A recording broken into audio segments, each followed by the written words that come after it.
What's up, everyone? Welcome back to Project Harmony. Mason, it's been a while, but it's once again that time of the week. It's my favorite time of the week. It's woman time. And we've got four best of ones lined up for you. We're doing the first two. Who's doing the second two? Scott? I think Scott's one of them. I think Scott and someone else. Oh, Chaka. Okay, that makes sense. Our first game is going to be Girls on Fire versus Wildcard. Is it Wildcard Girls or Wildcard Women's? Queens. I was wrong. Queens. I was wrong both times. I was 0 for 2. Because they got Queen so Ricky. Sorry. So they've got to be the Queens. I mean. Oh, that's true. Clearly. I mean, you can see. She's not playing today, though. Not pretty good. I know. But Recky's not playing. They can still hold up, like, her highnessness. It's gonna be Mrs. Cute, Impala, Apricot, Hines, and RJ. And then for Girls on Fire, I believe today is going to be Aetji. Oh my dude, that's gonna be a name to say. Aetji, Alula, Sawney, Yuliang, and Swaggy. And I think I'm just gonna call Yuliang probably just Yu. They said the full name is Yu, which is weird. You'd think it'd be like Yue if the second word is Liang, because it sounds Asian. You know way better than I would, Eris. I digress. That's true. Way better than I would. I am Eastern, as they say. Yeah, something like that. Yeah, make a joke off that, Mason. I dare you. I really can't. I'm trying to hold myself back. I'm very tempted. But Wildcard Queens, Girls on Fire for our first match. Our next one will highlight Thirst Trap, Akave Black. And later on, Meat versus Cinta Negra Girls, Admin Abuse, and Silly Slinkies rounding out the rest of the day. I think that there's a lot of good games. Harrison, I know you weren't here last week, but I will say that I wasn't. I was low-key impressed. I felt like we had some better shooters this season than we did last season. Really? I was low-key impressed. Some of the mechanics, and now with the game slowing down a lot, pace of play-wise, it might like really be weird how everything works out. Speaking of, you talked about slowing down those ADS changes. I personally love that ACOG is back. I love ACOGs. Oh my god! Back in the day, back when it was just ACOG and 1.5, I was an ACOG crutch because I'm a caster. What casters weren't. So I'm really happy ACOGs are back. Deimos is cool. He's a little strong, I think. Yeah, low key. But he's kind of cool. As you see this from the last week, Girls on Fire did win their game. Wildcard Queens did not. Their round differential is -3, which means they lost 4-7. Girls on Fire 1-7-3. So Girls on Fire looking to be a favorite in this matchup. And then our second game, what was it? Thirst Trap versus Akave Black. Thirst Trap are going to be the favorites there too. Yeah, is it all winners versus losers today? It looks like it is. I don't think that's typically how it is, right? Because we're just doing round robin. No, yeah, it's coincidentally winners. I think it just coincidentally worked out like that. Oh, Admin Abuse and Silly Slinky. So we have one winning team. I don't remember. One set of winning teams, one set of losing teams. I just show up. I'm sorry, Dapper, for disappointing you. You suck, Harrison. Get it together, man. I'm so sorry. Get it together, man. Well, Miss Cute, last week, solid match. 1.0 KD. Mrs. Cute. Sorry. Come on. My apologies. My apologies, Harrison. You're so right. But overall, I mean, hey, solid match. 11, or what is it? Is it 1-to-1 kill-death ratio? So, I mean, hey, got the frags that they needed. Can't complain. On the other side, we have Swaggy, who also had 11 kills. But Mason, she only had 4 deaths. 11-4. And in their 7-3 win is actually pretty impressive. That means in every round except one, she was kind of like the win condition. Only died in the rounds they lost, again, except for that additional one. KPR 1.10 is also, again, pretty good. You talked about there being some better shooters. I'm excited to see Girls on Fire play. We didn't have any of their players in last season, if I believe. All 5 of them are new to Harmony, and we are going to club. We could have gone to Labs, we could have gone to Border, and we're going to Clubhouse. We're going to Clubhouse. At least it's not. I really what was did the want map? to see Labs. What was it last season? Was it Villa? We did. That got played over and over and over and over again. That's right. Gone now. Last season for Project Harmony. Oh my gosh, I forget that Villa was like existing. And yeah, there was a lot of Villa played last season, so that's nice to see Villa gone. But I hope that Clubhouse and Oregon don't like take over as the primary maps for all the teams. Hopefully we get a little bit of a refresher, maybe Consulate once in a while, just once in a while, a little splash would be nice. Nighthaven for sure. I would love to see a women's league team play like Consulate or Labs or something like that. That's what I'm saying. That would be so much fun. Like, there are things, it's the trickle-down effect you see where, pro play trickles down the ranks, trickles down the casual, it all trickles down. So, I don't really know where Women's Siege is right now. It's probably kind of in line, being realistic here.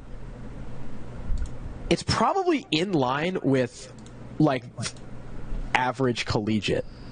Wouldn't you say? Because there's some really good collegiate teams, but like the average collegiate team, I feel like and Women's Siege is probably in line.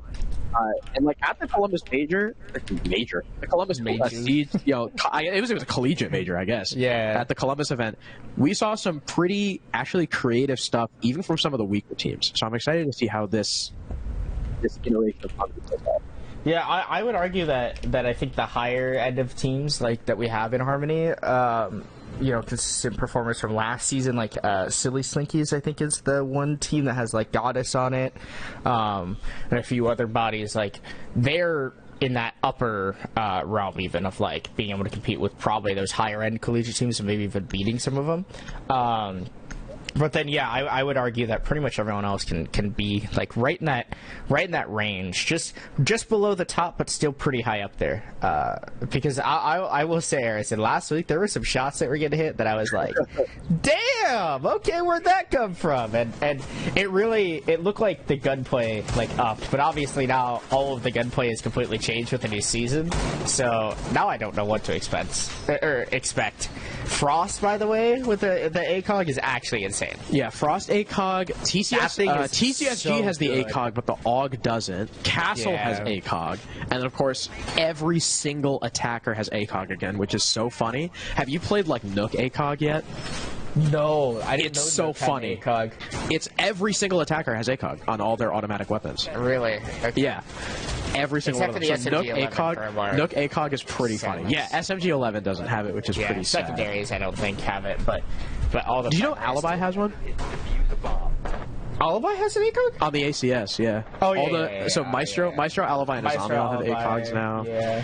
And I love ACOG. I love ACOG. You didn't miss it. What? R4C. What? Dumb Hollow? Why? Damn, a lot of people not rocking with the ACOGs. It could be down to the changes with the ADS speed. ACOGs are really slow. If you don't have a laser on, it's super, super slow. So that could be one of the reasons why.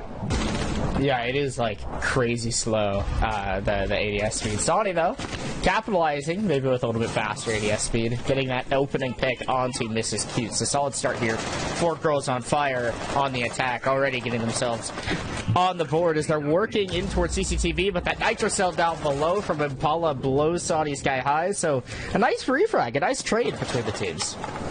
Yeah, losing your Jaeger, who's already put all his utility down for the Ashe, who could be instrumental in clearing stuff out, like this all-important shield inside of Cash, is really bad for the attack, but there's nothing to protect these walls. Galula's going to be able to open it for free, I believe, and Hines is going to be forced to fall back. In she goes towards Khan. I'm surprised there was no one on the attack playing the cutoff on the doorway.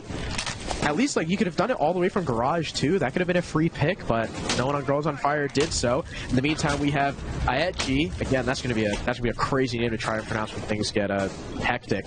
Hammering at the castle barricade as Hines picks up her first kill onto the Thermite before being very quickly refragged by Yu Liang, now taking full control over towards Khan. 3-on-3. Plenty of time left for the attack, though. They've been rather swift, Girls on Fire, at least, in getting inside the building and getting to the positions they want. They've noticed that at least there's one player hiding inside of that gold rotate, but they've got to attribute for Impala the cap can close on the bedroom window and the condor. I don't think that they actually know of the position of the cap can. If Impala continues to go unnoticed here, they could go huge in this spot, Harrison. I mean, oh no, they do get spotted. Yu Liang will work their way forward. Impala now forced onto the island. This is an ugly spot. Yu Liang will capitalize. Apricot from inside. Oh, Bathroom finds one, but is immediately traded out by Swaggy walking in Jacuzzi. Solid first attacking round for Girls on Fire on Jim Bedger. Yeah, except for the cutoff not being there to catch Hines, which then resulted in another attacker's death, everything was pretty solid there for Girls on Fire. The 3v3 playing all the power positions, Jacuzzi Breach, Metal Balk, and then in Con, cutting off pretty much all rotation potential inside the site from Wildcard Queens. Girls on Fire played that really well. I loved how the Brava even, said put on the brakes, slowed down, got the info. As soon as all those 3 pressure points were being hit at once, there was nothing Wildcard Queens could do. RJ, I guess, forgot that you can see the gold rotate from the window that I think that was Aichi was playing on. And once the info came out on the cap can, forced to move, round over. Yeah, that's like where the old gold rotate used to go. Most people used to put it on that right side of the wall, like facing an Ilagi, but now you have to put it on the left because you can see from the window. Covered by the mattress. Yeah. Because it used to be the opposite, because they moved. It was when they like toned Clubhouse a little bit. And they just like slid the mattress over by like a foot. And it was like sometime in between, I think, last season of Project Harmony and now. 5 seconds to go. I don't really know why they did that. I don't know. Wanted to, maybe give a little more coverage, like in the maybe give a little more cover to like the dead center of the room. Yeah, I guess so. I mean, you see a lot of teams try to go for plants back there now. I love Blitz. So if you guys haven't played the new shield changes, it's really funny.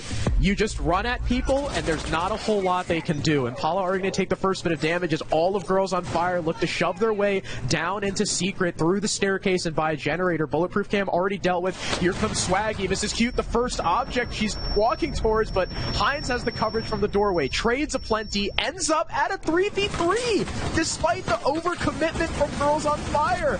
Now Yu Liang is trapped with a goo mine in her foot, trying to boost, but with a goo mine, you can't do that. She almost gets killed by it, and that goo mine absorbs one of her 3 boosts. So Impala doing a hell of a lot of work from behind Gen just by staying alive.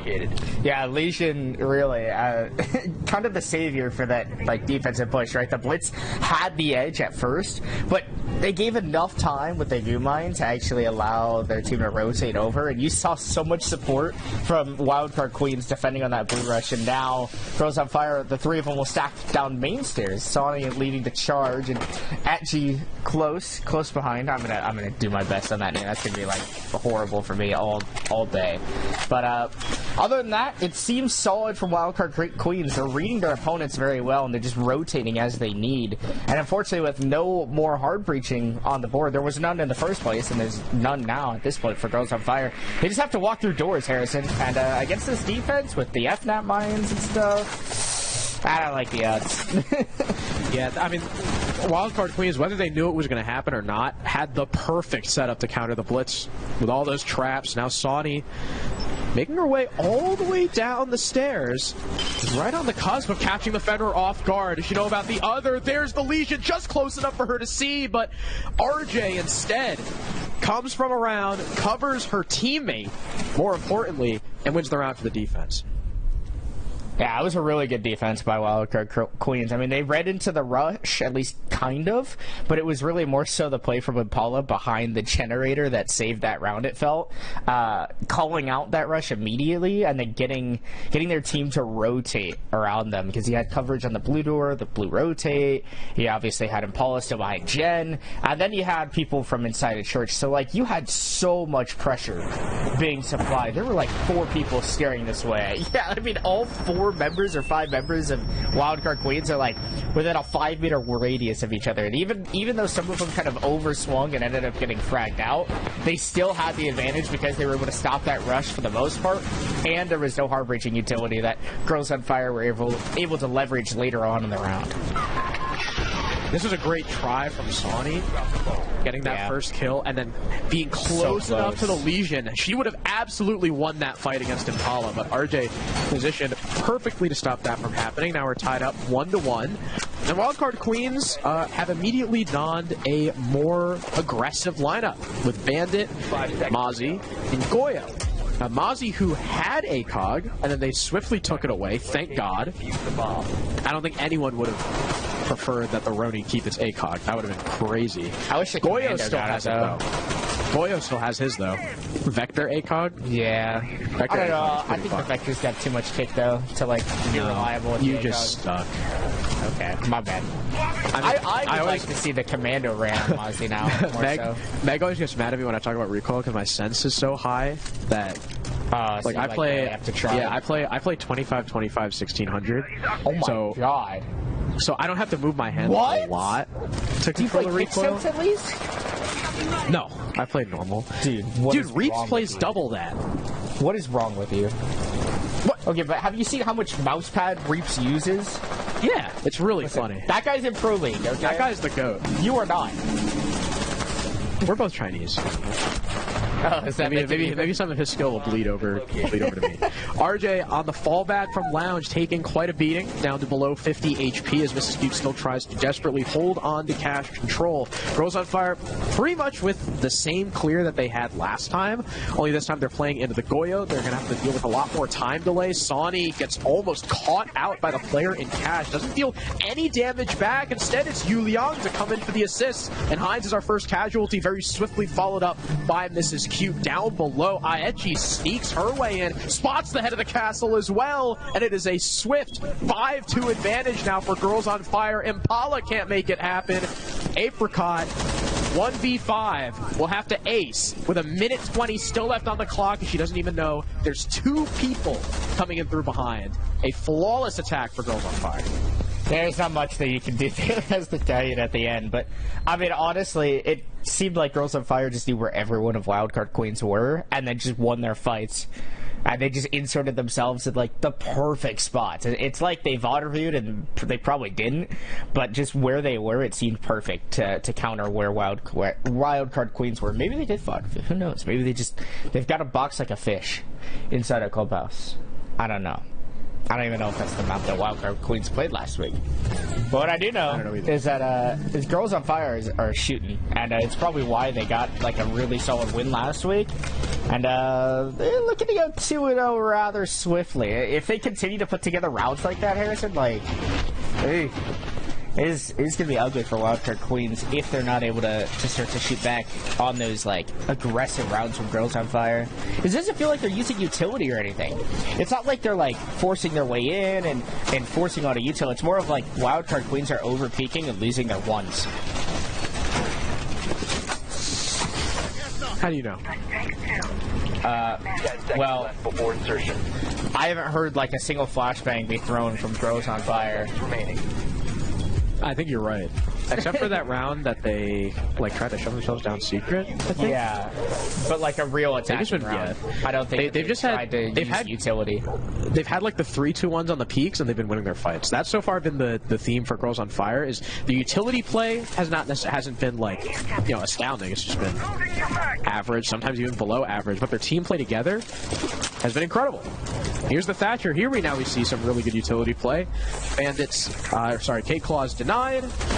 Ace Charge will open the wall, and there we go. CC wall open. Not quite open. That was really close. I actually can't believe she got that off in time. Yeah. It wasn't the electric ball, right? It was an impact. I think it was. Yeah, it was the impact. Yeah. Ooh, Edgy tried to cut off inside of the cog. on the window. Impala will get down from the side of Logi. And you know, the Nomad, you can see the lesion. You can see RJ sitting here and swinging it right in front of you. But Yuliang will at least get the one. Impala somehow has been revived right in front of the face of Girls on Fire and gets at least back in behind Cash. But the issue is the position that Girls on Fire have compared to Wildcard Queens now is like just so strong. If the Ace is able to rotate over, which they already have, open up the con wall, I mean, this has got to be a free round here for Girls on Fire. Just so much control for their attack. Yeah, that's been another thing. Is the speed that these girls are attacking with is incredible. And Mrs. Q just swings her head right into Alula as she's trying to take down the Kiva barrier. She wasn't even trying to fight. She was just trying to destroy the Kiva. Impala now finished off as they were left on 1 HP. It's all down to Apricot and Hines. That's a good kill from McCade. That'll knock down the Ash, but in a position like this, you're going to need her to do a lot more now. Hines does have a crossfire in through that con doorway. If Girls on Fire attempt to push through, they'll have to deal with it, but instead, Apricot ends up dying to Aechi, who I believe was down below. Yes, indeed. The Nomad pushes in from the back. That's called split theory, Mason. Split theory. Girls on Fire know what it is. Rounds. The women know about split theory. If only we did in America. If only all of us knew what split theory truly was. I still don't believe that this person's name is Yu Liang. Because where else? Because that's literally okay. So how that's spelled, Yueliang, is literally the pinyin spelling of the Chinese word for moon, and it would be I believe it's Yue Liang. So there's no way it's Yu Liang. I'm gonna start saying Yue. Can we agree to do that? Can you stand in solidarity with me? I can do my best. Mason, here, wait, Mason, I'll train you. Okay. Okay. So, step 1. Yue. Right? Easy. There you go. Yue. Easy. Second. Liang. No. Not Liang. You're not French. Although I think Girls on Fire are. Liang. You're saying like Leon. Like you're saying lion in French. What is wrong with you? Dude, no. Yue Liang. Leon. Because they've got the... Is that second tone? I don't remember what tone that is, but it's the accent that goes down. So it's Yue Liang. Leon. I'm gonna kill you. I can't do it. Mods, ban this white boy. Way too white. Way too white. Ban this white boy. No, I know, Dapper. She said it's Yu Liang, but like, why? There's no way that it's a coincidence that it's spelled the exact same way as the Chinese name or the Chinese word for moon. Bing Chiling. That's ice cream. That's actually how you say ice cream in Chinese. Really? Yeah. Yeah, it's obviously it's not Bing chilling, but it's Bing chilling. There's no second G. It's just chilling. Bing chilling. It's something like that. My pronunciation's not welcome I'm making fun of you, but my pronunciation's also not flawless. Welcome to the back of the paper in the fortune cookie, Twitch stream. What the heck? Did he say that? No, we're just learning Chinese, bro. What do you mean? That's, like the back of the fortune, right? You get your fortune, right? The I think fortune cookies are also right? On the back of the fortune is I think Chinese restaurants say stole like that learn from, Chinese on it. Yeah, I think Chinese restaurants actually stole fortune cookies from Japanese people. I think it was originally a Japanese thing. Have you ever had like a fresh made fortune cookie, like straight off like the press? Yeah. I was in like Chinatown inside of San Francisco once, and they were making them, and it was so good. Did I tell you my dad one time got a fortune that said, "Help, I'm trapped in a fortune cookie making factory"? Huh. He used to joke all that, like he would open his fortune cookie and he'd be like, "Oh, my fortune says, help, I'm trapped in a fortune cookie factory." And then he actually got one that said that, and it was really funny. That's fire. That's fate, dude. That is fate, like at its finest. It's gotta be. He manifested it. I might take that line from your dad. I might take that line. What the heck? I like that. What do your guys' fortune say? like that. Girls on Fire are switching things up, not going for the rush. They know how to actually attack this site, playing plenty of Vert. They brought the Ram. They've got breaching charges too. All of Kitchen, at least below Kitchen, has been cleared out. Alula seems to have an inkling the Legion is behind there thanks to the Jackal pings. And RJ decides that she's actually going to start pushing up. Alula does have to deal with the Kiba barrier. That's a bit of protection that RJ has to worry about falling if she wants to try and play aggressively on box 2 here. Finally, it'll go away, and as the wall gets opened, Apricot takes that as an opportunity to swing. Sawney is our first casualty. Apricot looking for another who's dropped in through Moto. Swaggy takes a beating, and Paula with a follow-up kill onto Yuliang. 5 versus 3, sub 1 minute. This is the slowest that Girls on Fire have been so far in the entire game. It's crazy too because they had so much control. Like so early on, they were doing vertical on Kitchen and stuff with like a minute and a half to play. And they've lost 2 bodies just trying to walk at Wildcard Queens, who have done a good job of like actually fighting angles and fighting back, even with how much time they give to their opponents. Swaggy will at least take down Mrs. Cute inside of blue, but there's an Mossberg just what? And Paula misses, but then they're able to collect it. Wow. Yeah, same reaction for me. I feel like Impala should have capitalized on the first one there. I don't know why the bullets just didn't register, whatever the case was. But honestly, another solid basement defense by Wildcard Queens. The issue is, now they have to go, again, somewhere that isn't the basement, which has not ended up so well for them in the past couple times that we've seen not the basement. Whether it's gym or CCTV. Yeah. They have not won a site that wasn't basement. That was I guess Impala probably just didn't believe hard enough. Right? Impala the shotgun functions off belief alone. Yeah. That is true. That's what was that? Miki said it, I think, first? Yes, I think it was Miki that said it. Yeah, I've oh my never god, that quote, dude, that quote is like 6 years old now or something. A what? Yeah, I was like, because that was when Meepy, I think, played. Yeah. Yeah, it was when Meepy played. I think it was like, right? Against, like, did she even take damage? She didn't even take damage! What? Wow. It could be a thing. I don't know what the thing is in the lobby for everyone, because we do have like cross-region play here between like EU and NA. I think that both teams are EU, I believe. I thought so too, but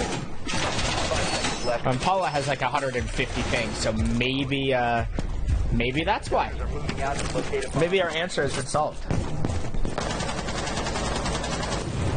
Can we get a ping check? We just did. We just did.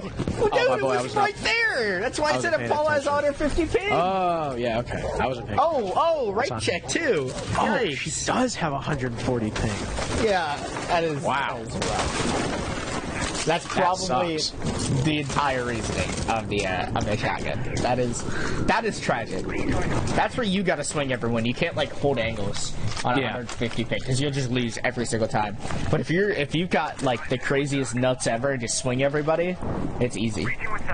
I guess I'm wrong to say nuts. It'd be like ovaries. The craziest ovaries ever. Yeah. The crazy ovaries. My bad, fam. What would be the female equivalent? Because they say like if you're a guy and you've got a lot of guts, you have huge nuts, or like you have balls of steel, right? If you were a woman with guts, would you have huge ovaries or ovaries of steel, or would it be like would it have to be a different adjective to describe it? This is a dangerous conversation. This is a dangerous subject. I feel like if you have huge ovaries, like that would just hurt. That would be bad. It might hurt. Wow. Oh, never mind. I thought you just got a wall bang. This is cute with the first frag. Actually, on the Swaggy, who they end up trading. Impala ends up overstaying their welcome in cash. There's a refrag attempt from Hines, unsuccessful so far, and finally she hits the floor, leaving Apricot once again all alone in sight, left in a 1vx on a different operator, but the same position as she was the last time we saw Jim. Now taking the fight against the player in con, dealing damage to the Nomad, but there's no finisher. The plant is going down in the meantime. Alula going to be able to get it down. At least Yulong dies, but Aechi finishes the round, and Girls on Fire have a substantial 4-2 lead after their attacking half. Yeah, it wasn't even like the bans were super like attacker-sided or anything. I think that there's no hard breach ban, so I guess that kind of makes it a little bit easier. But like, I mean, Solus and Valkyrie off the board, when, you know, you still got Mira and Cade, Tuberel for Clubhouse. Like, those are still good operators on this map. So, I don't know. Kind of weird to see such a heavy attacking split for Girls on Fire, but truthfully, it was just they were aggressive, and it seemed like Wildcard Queens, like, whenever Girls on Fire just kind of ran at them, Wildcard Queens couldn't react fast enough if they didn't have, like, enough utility there, or they were in the basement where, like, everyone was just kind of on site already. Whenever Wildcard Queens seem to have to spread out and, like, hold further positions and can't, like, have all 5 of them in the same spot, they seem a little weak on their defensive side, but it was a good try, at least by Apricot here, at least getting one onto the Bravo, but couldn't find anyone else, so it is tough, but they'll have to fight back now on the attacking side here for Wildcard Queens as they get to try attacking Gym Bedroom. Wow, lots of Gym Bedroom love early, which is weird because I feel like Church and Arsenal is just the better side, but I don't know what I'm talking about. Why am I here again? I think Gym, I don't know. It depends on the team. Sometimes the team prefers Gym. Sometimes teams prefer. I think Church and Arsenal is good if you're good at roaming. If you have a good extension. Because if you don't and you just give the other team like 2 minutes to set up and execute, then yeah, it's kind of rough. But if you have like a really, really good in-depth thought out extension, then dude, what do you mean senile old man? You're older than me, Dap. Yeah, how old is Dapper? Dapper is definitely older than me. I would refuse to believe otherwise. I feel like I know his age, and I just forgot. So no way I am getting called a senile old man. Dapper, like, how old are you? Insane. How old are you? He's 25. Oh, he is old. He's older than both of us. You're old as fuck. Oh, wait, hold on. There's no way IFG survives here. The wall is getting open. People are walking up rafters. RJ is already dead, though. Here comes the Thatcher. They have no idea. What? 2 kills for IFG. Out of nowhere. Impala, they're at least going to make things a little more doable for this team. Sonny is still roaming over here with the shield. Nade coming through. That'll deal with it. And, alright, Sonny, whoever made that rotate needs to be fired. I think there's a further one back, no? What is that rotate? Yeah, that actually might be the worst rotate ever. Wow. Someone trolled. Who made that? It was either Swaggy or Alula, because they both have the same secondary shotgun. One of them's going to have to clutch up. for Sonny. Oh my gosh. Dude, the poor bandit.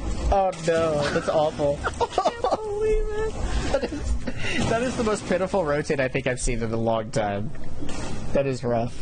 The issue is, though... They still have the mirror windows. Yeah, I know. I was going to say, they still have to deal with the mirror windows, and there's still frostbets that are on the floor, so, like... I still give the edge to the defense here. I don't know how they plan to open the mirrors, considering they have no more Selmas, and nades don't work from below anymore, so, Oh, no. One Selma. Okay, so they are able to at least get rid of that one mirror. They kind of biffed it on the actual throw, but it doesn't really matter because it forced the player out. 45 seconds to plenty of time. I'm getting motion sickness. What just happened? Oh, I think our server's controller just bugged out, but he's back. He's back. In comes the attack in through Logi. Heinz going to take the first engagement. Impala is backing up. They're both coming the same way. Heinz backs off of the reload and abandons the Finka for about half a second there. Luckily, no one on Girls on Fire decided to swing. They're bunkered up, trying to waste the time. The ace looks away at the wrong moment. Alula will capitalize. Here comes the Finka. Can it be 2 for Alula? No. It's a triple for Impala. Where is Swaggy? Playing just around the corner, but the Vector at close range tears Impala up. And Girls on Fire now up 5-2.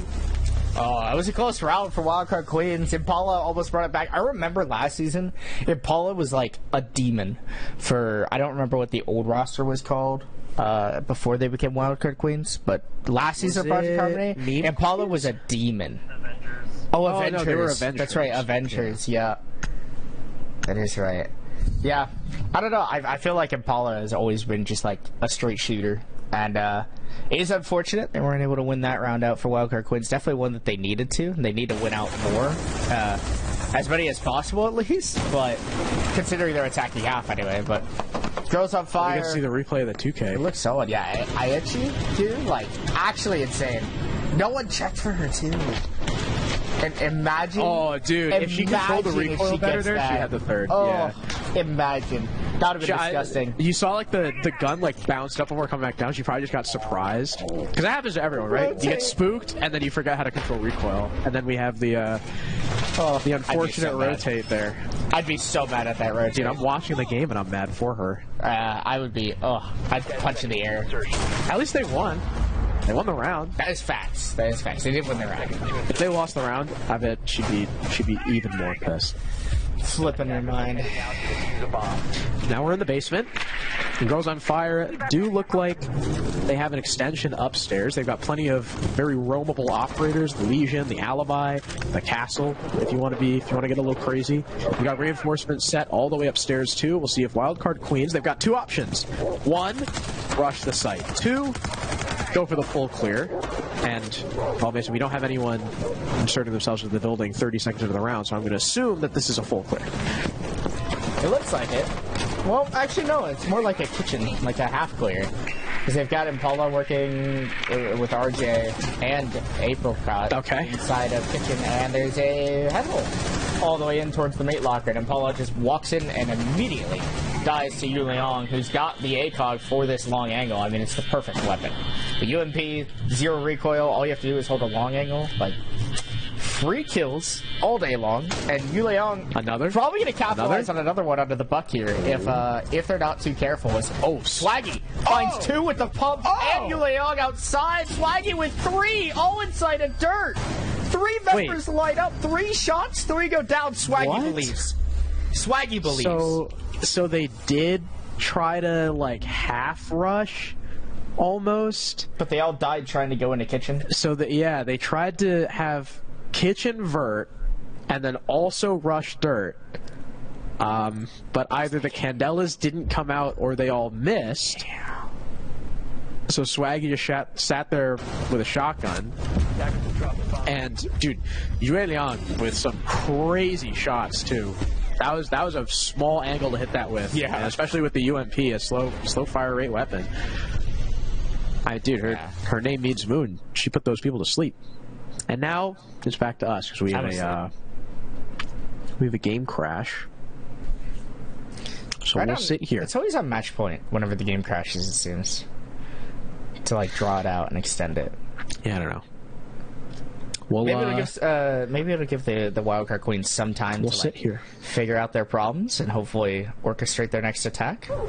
Maybe they'll be able to do that, and it won't be too bad. Going back to round 2 with a blitz. That's fire. I'm here for it. Mid-game, full real replays. And what else are we gonna do, bro? I mean, not much, really. We can talk about Girls on Fire just being absolute beasts. They have been beasts. I mean, again, their utility play has not been like... It's been normal. It's just been the refrag potential and the coordination between them has been excellent so far. So far on Wildcard Queen's attacks, we've seen disjointedness, and we've seen a lot of lack of info. That's where these players have been able to strike, like the Castle killing those players in kitchen. The previous round, Aechi sitting behind the cache breach, or the server breach, and killing 2 people swinging out with the Lucy ACOG. So Wildcard Queens have a lot of gaps right now that they need to close up. Yeah, I feel like they've just been, at least on their attacking side, unsure of how to approach like their opponents. They've not like had good information or drones, truthfully, to like help them get in the building, because that's their biggest struggle, honestly, is just getting inside and like actually being able to attack the bomb site. The Girls on Fire have just been as aggressive as they were on attack, almost, where they're holding their extensions with their lives, and it feels like Wildcard Queens are currently outmatched in gunplay. At least at this point in the match, it feels like that Girls on Fire are just like stronger in just one-on-one engagements. Sometimes that's all there is to it. Oh, we get to see the shotgun not do anything again. Oh my god, it literally did nothing. It literally did nothing. That's insane. That is wild. I mean, on land, the Jackal's dead in the first pump. But, you know. I'm probably 10 less ping that Jackal's dead. Land ping. We need a Project Harmony land. That's what we need. Do we? Dude, tell me that wouldn't be the most electric thing ever. I don't even know if any, like, where would it even be? In America, so that we can be there. Yeah, screw all the European players. Yeah. It's going to be in America. Even though, like, half the league is European. 10 seconds remaining. Uh-oh. Is RJ's mom watching? Since for Mama RJ. Mrs. RJ. Mrs. It's Moi RJ. Mrs. It's Moi RJ. Hello. Did you ever call your, like, you ever meet your online friend's parents and call them that? What, Mrs. If you met Preston's parents, would you call her Mrs. Tango Mango Down? Yes, absolutely. Is this a rush? Yes, it is. Preston? In comes the Ying, in comes the smokes on the thermite. This is cute, is pushed deep, making sure there's no one Raptors. This is cute. You have the diffuser. No, she doesn't. I'm tripping. Apricot has it. 1 for 1 so far. Downs the Cade. Sawney finished off screen. Now Apricot will finally get in and start the plant. C4s have already been used from Alula and Yue Long, and they're both trapped on red stairs. Alula going to be able to finish off the Ying, but that's going to give info to the rest of the attack. Impala is just around the green box. The Mira can't seem to win the fight, and this is cute with the finisher on Swaggy, who she had downed earlier. Finally, we have a successful attack from Wildcard Queens. I mean, it's the classic brute rush, Harrison. It is. That is one of the oldest tricks in the book. It is. And I'll tell you what, I think that Wildcard Queens used that crash as a pseudo timeout. Did they do the DZ timeout? No, it's the SSG timeout. Or the SSG timeout? Oh no, my game crashed. Alright guys, time to call a rush. That's right, because it used to be called like the Lycan timeout.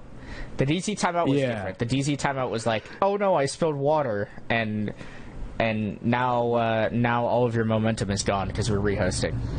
That was the DZ timeout. The SSG timeout was like actual strategy. In fact, the players could talk to each other, like in between rehosts and stuff. I think they used to be able to have that, and then they finally took that away.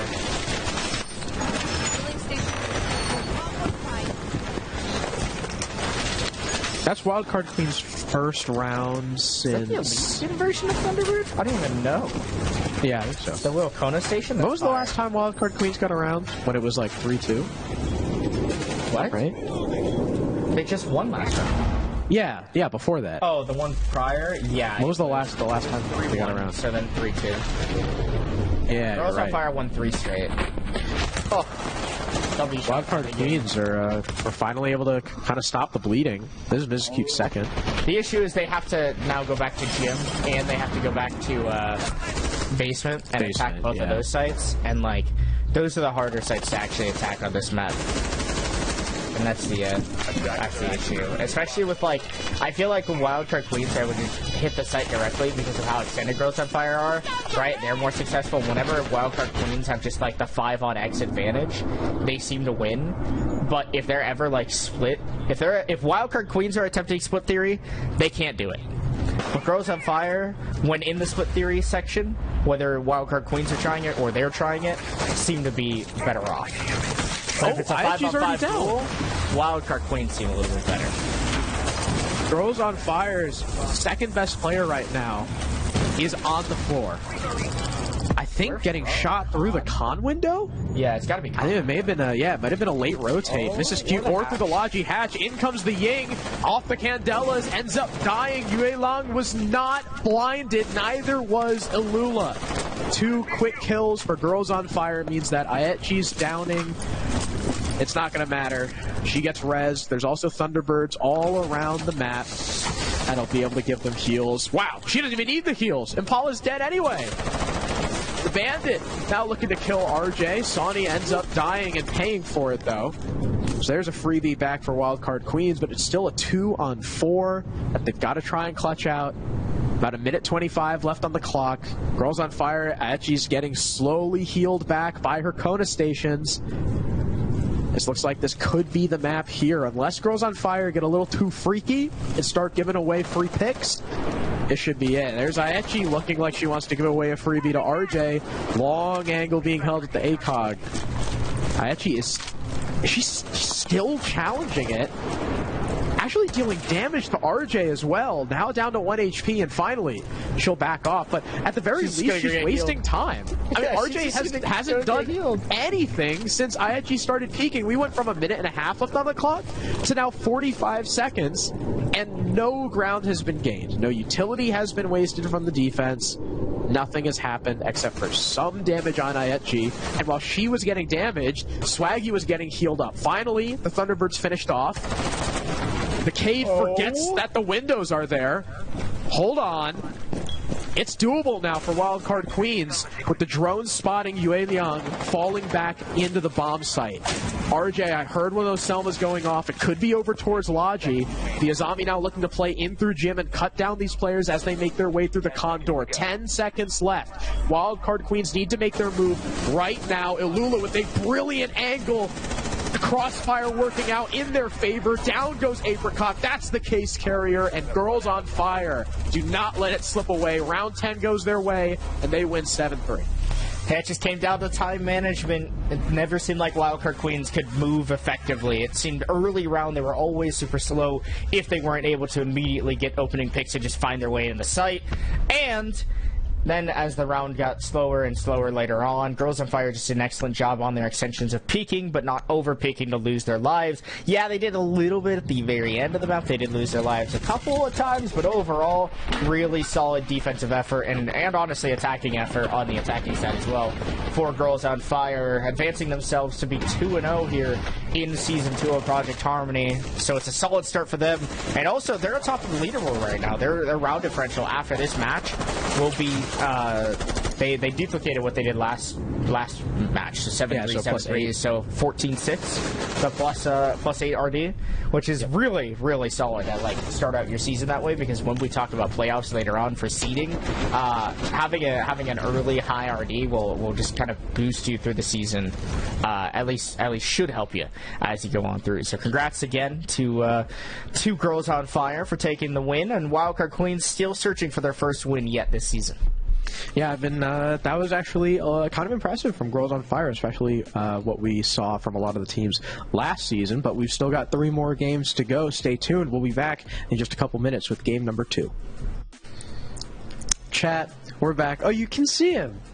Oh, that's why you said puppy. I was so confused. We counted him with a puppy in the count, and that's why. Yeah, no, I didn't realize you could see him on the camera. We're back with match 2. It's I got distracted by my dog. Thirst Trap versus Akave. That's what it is. Oh, dude, Q schedule. Awesome timing, Dapper. Thirst Trap versus Akave Black. Akave Black got smoked last week, and Thirst Trap won their game. So again, we got another winners versus losers game. Thirst Trap are going to be our favorites. Yeah, Thirst Trap were close in their game last week, though. They played against Cinta Negra Girls, the other Mexican-sided team in Project Harmony, and went 8-7, so maybe Akave Black will be able to fare the same or even fare better than Cinta Negra Girls in the actual match itself. As you can see, Thirst Trap not super high up in the standings, although having a win, but that's because they had the 8-7 round difference and only getting 2 points due to the way that we are doing our season, right? If you get 3 points if you win in regulation, 2 if you win in OT, same can be said, 1 point in OT if you lose, and no points if you don't win at all in regulation. On 2 rosters, I mean, honestly, really solid on both sides. Definitely the side for Thirst Trap impressed me last week after I got to watch their match. There were some good moments for themselves. I am not sure about the other side for Akave Black. I didn't get to see them too much, but obviously they did struggle a little bit last week. They did. I mean, the KD overall is not horrible at the very least. They also had a 64% cost, 3 plants. That is not terrible. You'd think with a scoreline like that, it'd be a closer game, but that's not the case. Thirst Trap, of course, we do have the lovely Sun. Sun is one of our admins. I actually still don't know. So Sun was obviously here in the first Harmony, whatever. So we know Sun for a while. I actually don't know what vowel the X is supposed to be. I don't know if it's Sun, like Sunjoya, Sunjaya, or if it's an A, is it Sunjaya or Sunjaya? See? I think it was Sanjaya. I think you don't know that. You don't know that. I could be wrong. I don't even know. Cartol Panda. What does Cartol mean? Don't fire me. What does Cartol mean? Cartol. I'm looking it up. You're the guy full of definitions. Cartol. I'm just here. Yeah, I'm here to learn from you. Potato. Potato Panda. Maybe. It might mean potato. Maybe. I don't know. Wiktionary. Panda last week, though, was really solid. I remember watching him play. From German Kartoffel. Panda was cooking last week. So I don't know. It might be potato. I don't know. On Akave, we have Eretz. Eretz? Is it just Eretz? Eretz? That looks like Eretz. Yeah. Is it Eretz or Eretz? Eretz. Eretz. So that's the problem with these names. I feel like on Thirst Trap, right? We have Sun. We have Jess, Panda, seriously. I don't know how to pronounce, like, Eretz. A lot of these names we'll do our best. We'll give it the good old college try. I think that's the best way we can do it. Guess where we're going back, Harrison? Cafe or Clubhouse. Only twice in a row for us. Oh no! Dude. Why is it whenever we cast Project Harmony, I feel like we always get the same maps? Like for both games that we cast, we'll get like back-to-back double up on Clubhouse or double up on War Game. Like I think Villa was the big one last season for us, so it is kind of painful. Yeah, kind of painful. The fact that we're like, dude, pick different maps to the teams. Oh, Eretz is not happy about something. We don't ask for a lot. Bro, no. Crying emoticon. I don't know what she's not happy about. Maverick, our first ban. Holy crap. Maverick. Does that mean we're going to see Thatcher every round? Does that mean are we going to see Bandit tricking? That'd be pretty cool. No way. Because we saw Bandit last map, but we didn't see any tricks. We didn't see any tricking. Yeah. Osa bans. What is it with the Osa bans at Clubhouse? Akave, and then last game also, I think it was Wildcard that banned Osa as well. So random for Clubhouse because I feel like Osa is just terrible good. In this map. I don't know. She's good. You can like sit her outside Plat or like outside Jacuzzi. Yeah, the only thing I see is like for CCTV takes. You can do gym too. Basement, she's kind of useless. Well, I guess not unless you play the basement attacks. Like we saw a lot on SI with like Osa dropping the kitchen hatch and then setting up the shield to plant. Yeah, maybe that's why we're banning it too. Fenrir ban is a welcome sight. Screw Fenrir. Hate that guy. That means Solus is up too. Solus is fun to watch on Club. We didn't see any Deimos last map. Was Deimos banned? No. Yeah. We just didn't see Are we going to see Deimos here? Deimos. Mucha suerte, corazones. I don't know what that means. Mucha? Is that like mucho? Is that like a lot? And then corazon. Isn't that heart? Or is that spelled different? I don't know. I don't know any Spanish. That's a good question. I'm not good with Spanish. Kali uchis y eslabon I took Spanish classes back in fire year of high school, and it's been a few years since then. Of the English fire emoji after all that. Yeah, I don't know what any of this is. I don't know what they're saying. They could be saying some really. They could be getting you to say something. I hope I'm pronouncing it awfully too. I hope I'm butchering it. Probably are. Sometimes, like, words in Spanish I can pronounce really, really well, and others, like, are horrible, and I sound way too white. But anything that's, like Asian-oriented, you gotta do what they do. I can't pronounce, like, Asian. You gotta do what they do in the South, and just speak Spanish with, like, a Southern drawl. Like, muchos gracias. Muchos gracias. I can't do that. From Arizona. I'm in the South. I'm just in the Southwest, so it's different over here. Oh my god, you keep flipping to the floor. Yeah, you just live on the surface of the sun. It's okay. Yeah, it is kind of hot. It is. It's already getting hot. It kind of sucks. We did get some rain yesterday, though, which was fun. Holy crap, for the first time in it's been raining. 40 years? No, it's been raining a lot, actually, lately. I won't lie. It's kind of nice. The only thing is that then you can't drive anywhere because no one knows how to drive in the rain here because it doesn't rain. Wow. When it does, it's like all of a sudden everyone's like trying to find a way to not die on the road. Oh, wait, bandit trick? Yeah! Bandit trick? Yeah! Bandit trick, yeah! Alright, let's see what they have to deal with it. They have Capitao. That's about it. There's the EMP. Jess responds with the bandit trick. Ermite gone. Alright. That EMP was close, too. The second one almost tricked it just enough. Because there's like wait, a how did that one just get shot? Did you see that? Or if you throw the EMP. I think... I don't know. I think it just... Did he get shot from the window, and then Jess just replaced the battery anyway, I think? Oh, she gets hit the wall, but no one's getting rid of the bandit wire on the wall. So Thermite's just stuck out there. And now there's 2 players dead on the attack. I mean, luckily it's not... Well, they're out of EMPs, too. Oh, alright. Well, Platwall's staying closed. Thirst Trapper up a body. There's a minute 25 left. Akave should probably lose this round. Probably. I mean, at least with the way that the defense is set up so far and the lack of walls being opened on the other side for Akave, it is kind of rough. There's not much that you're really going to be able to do, at least in this spot. And also, I mean, Sanjaya's just locking down Khan. You've got still 3 Nitrosos as well, and with Valkyrie camera information, I mean, there's just such a little world that Thirst Trap lose this round. There's so much utility, and Akave have no time, no control, kind of nothing. Kind of a nothing burger. Kind of a nothing burger round.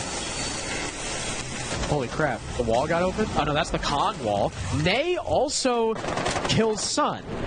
We're back to a 3-on-3. The Khan wall is open. Thirst Trap do have that crossfire, though, from Garage, and Yokari has been downed by Jess's Nitro Cell. Great toss from the Bandit to put the odds back into your team's favor. Are they going to go for the res? There's also Panda watching the window jump in from below. There is nothing Akave can do in this situation, especially as Nate dies to that garage angle. It's all on Authentic. Smoke goes down, but that's not going to hide her from the C4 blast from below. Thirst Trap hold on and win a confident round number 1.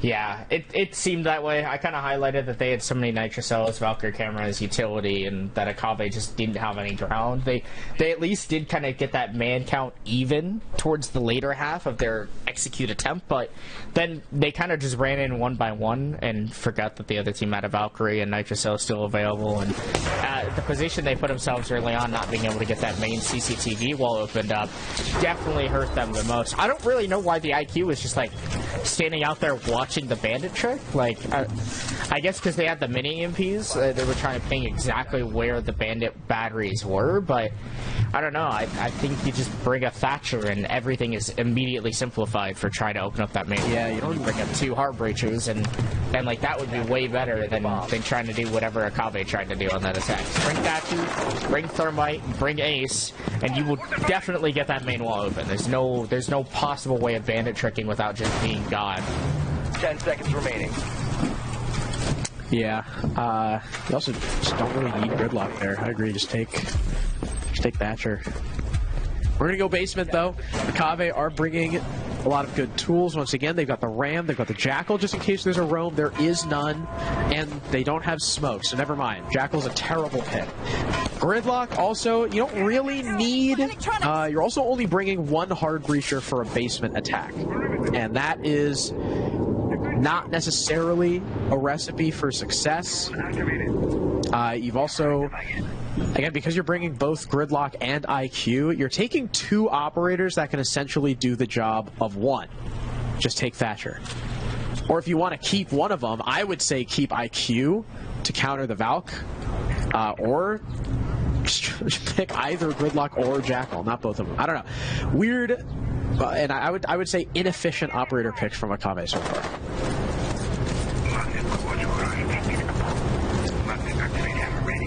Well, Akave rather slow yet again on their initial entry in. You've got Jesscade tricking the kitchen hatch. Not oftenly done, but I mean, I don't disagree with the at least attempt. I would just rather impact trick that than try to Cade trick the moto hatch, because again, Akave have gone with just regular impact EMPs, and like you can Cade trick around those pretty easy, versus like a Thatcher on the board would just be so much more useful. Yeah. I just don't think the gridlock is like super helpful. The IQ is helping a lot. What?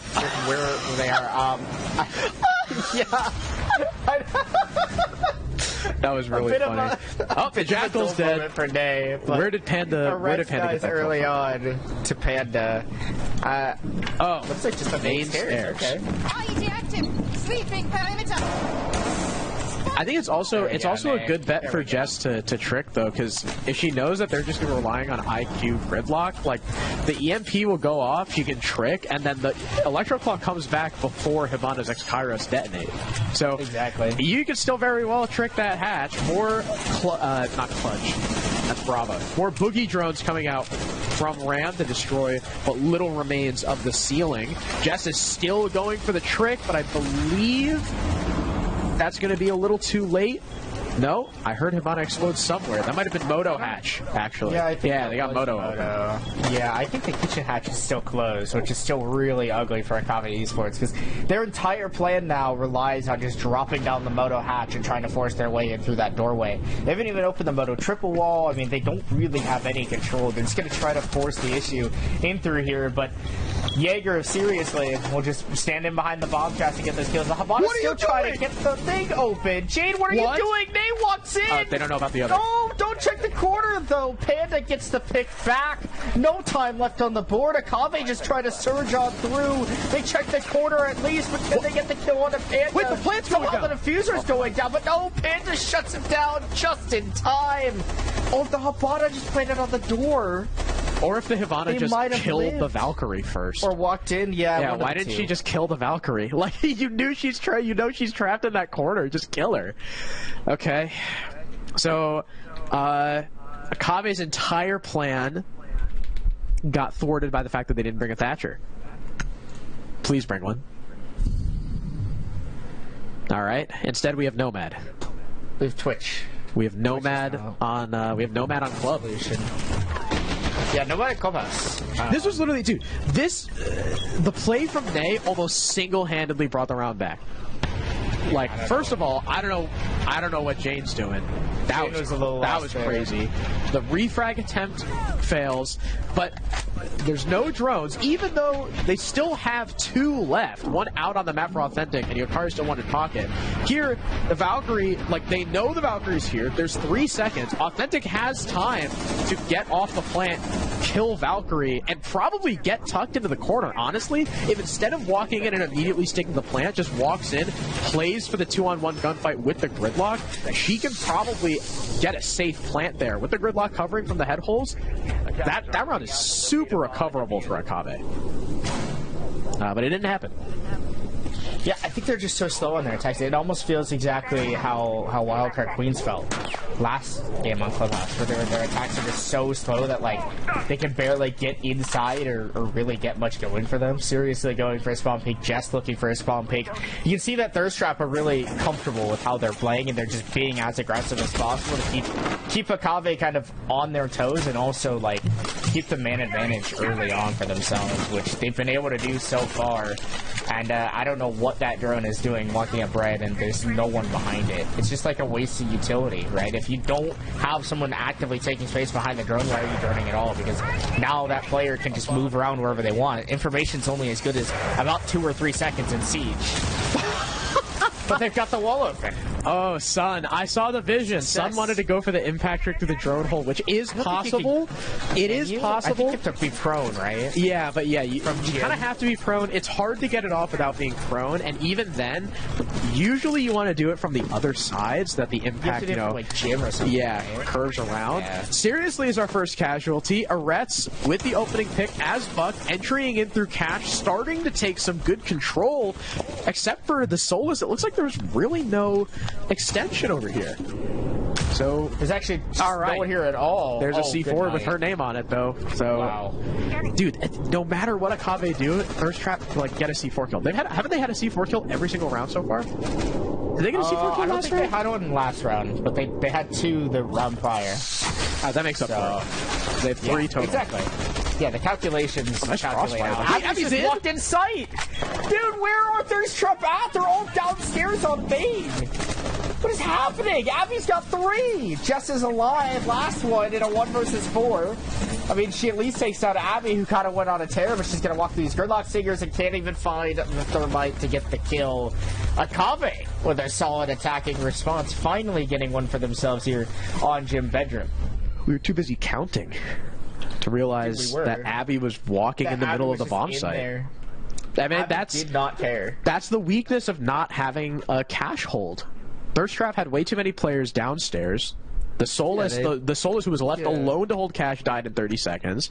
Akave get a firm foothold in Con, and once that C4 goes through, that was probably Thirst Trap Akave thinking to themselves, wait a minute, there's one downstairs. Hold on a minute. No one cash, one downstairs. We can just try and execute onto the bomb site. And Sun is so distracted with trying to kill this player outside the gym breach. She's got no idea Abby's walking in, and I guess the communication was a little bit too late. Jane, for the 2nd round in a row, caught looking the complete wrong direction. And finally, we've got some life from the Akave Esports team. They get their first round. They've got 1. All they really need is 1 more, and that's your typical clubhouse attacking half. 10 seconds left. Yeah. Yeah, I mean, it's kind of so far taking pace. It's like what you would expect here on Clubhouse. Now, the only thing different being that Gym Bedroom was the side that the attack won. Typically it's CCTV that they're able to take advantage of, but does it really matter in the end? Not too much. Not too much, but Thirst Trap now going to go back to CCTV and Cash, where they defended really solid last time, but this time they're not bringing the Valkyrie, which I feel like has been one of the best operators for their win condition with the Nitro Cell play, so it's an odd choice to switch and bring the Jaeger and the Wamai, considering I don't think Akave have really been able to use their utility at all, like on the actual bomb site itself. So I feel like Panda should have just kept rolling with the Valkyrie rather than swapping over to the 416. When did Akave ever use util? Like, especially when you already have a little bit on the con window, or like the cash or the CC window. Especially when you already have that too. Yeah, exactly. But I don't know. We'll have to see how it goes. Here's the Thatcher coming through, but Authentic is trying to place the thermite charge in the middle of the wall, which means it's susceptible to both sides of the bandit trick. Jess takes a beating from the fire arrow from Capital, so at least they get it open at the end of the day.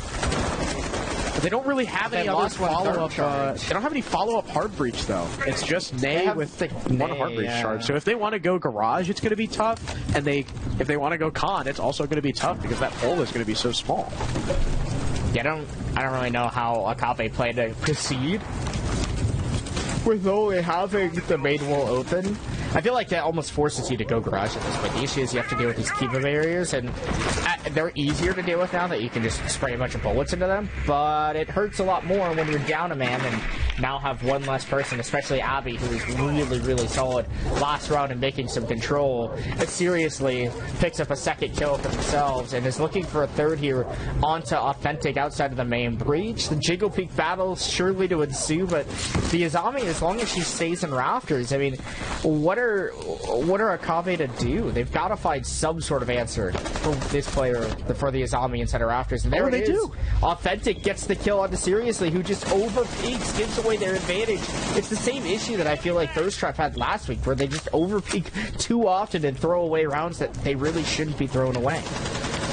But Akave have taken a lot of punishment for those 2 kills. Yukari was 1 HP and now finished off by Jane. Authentic is 1 HP as the primary planter. That C4 from Jesco single-handedly win the round.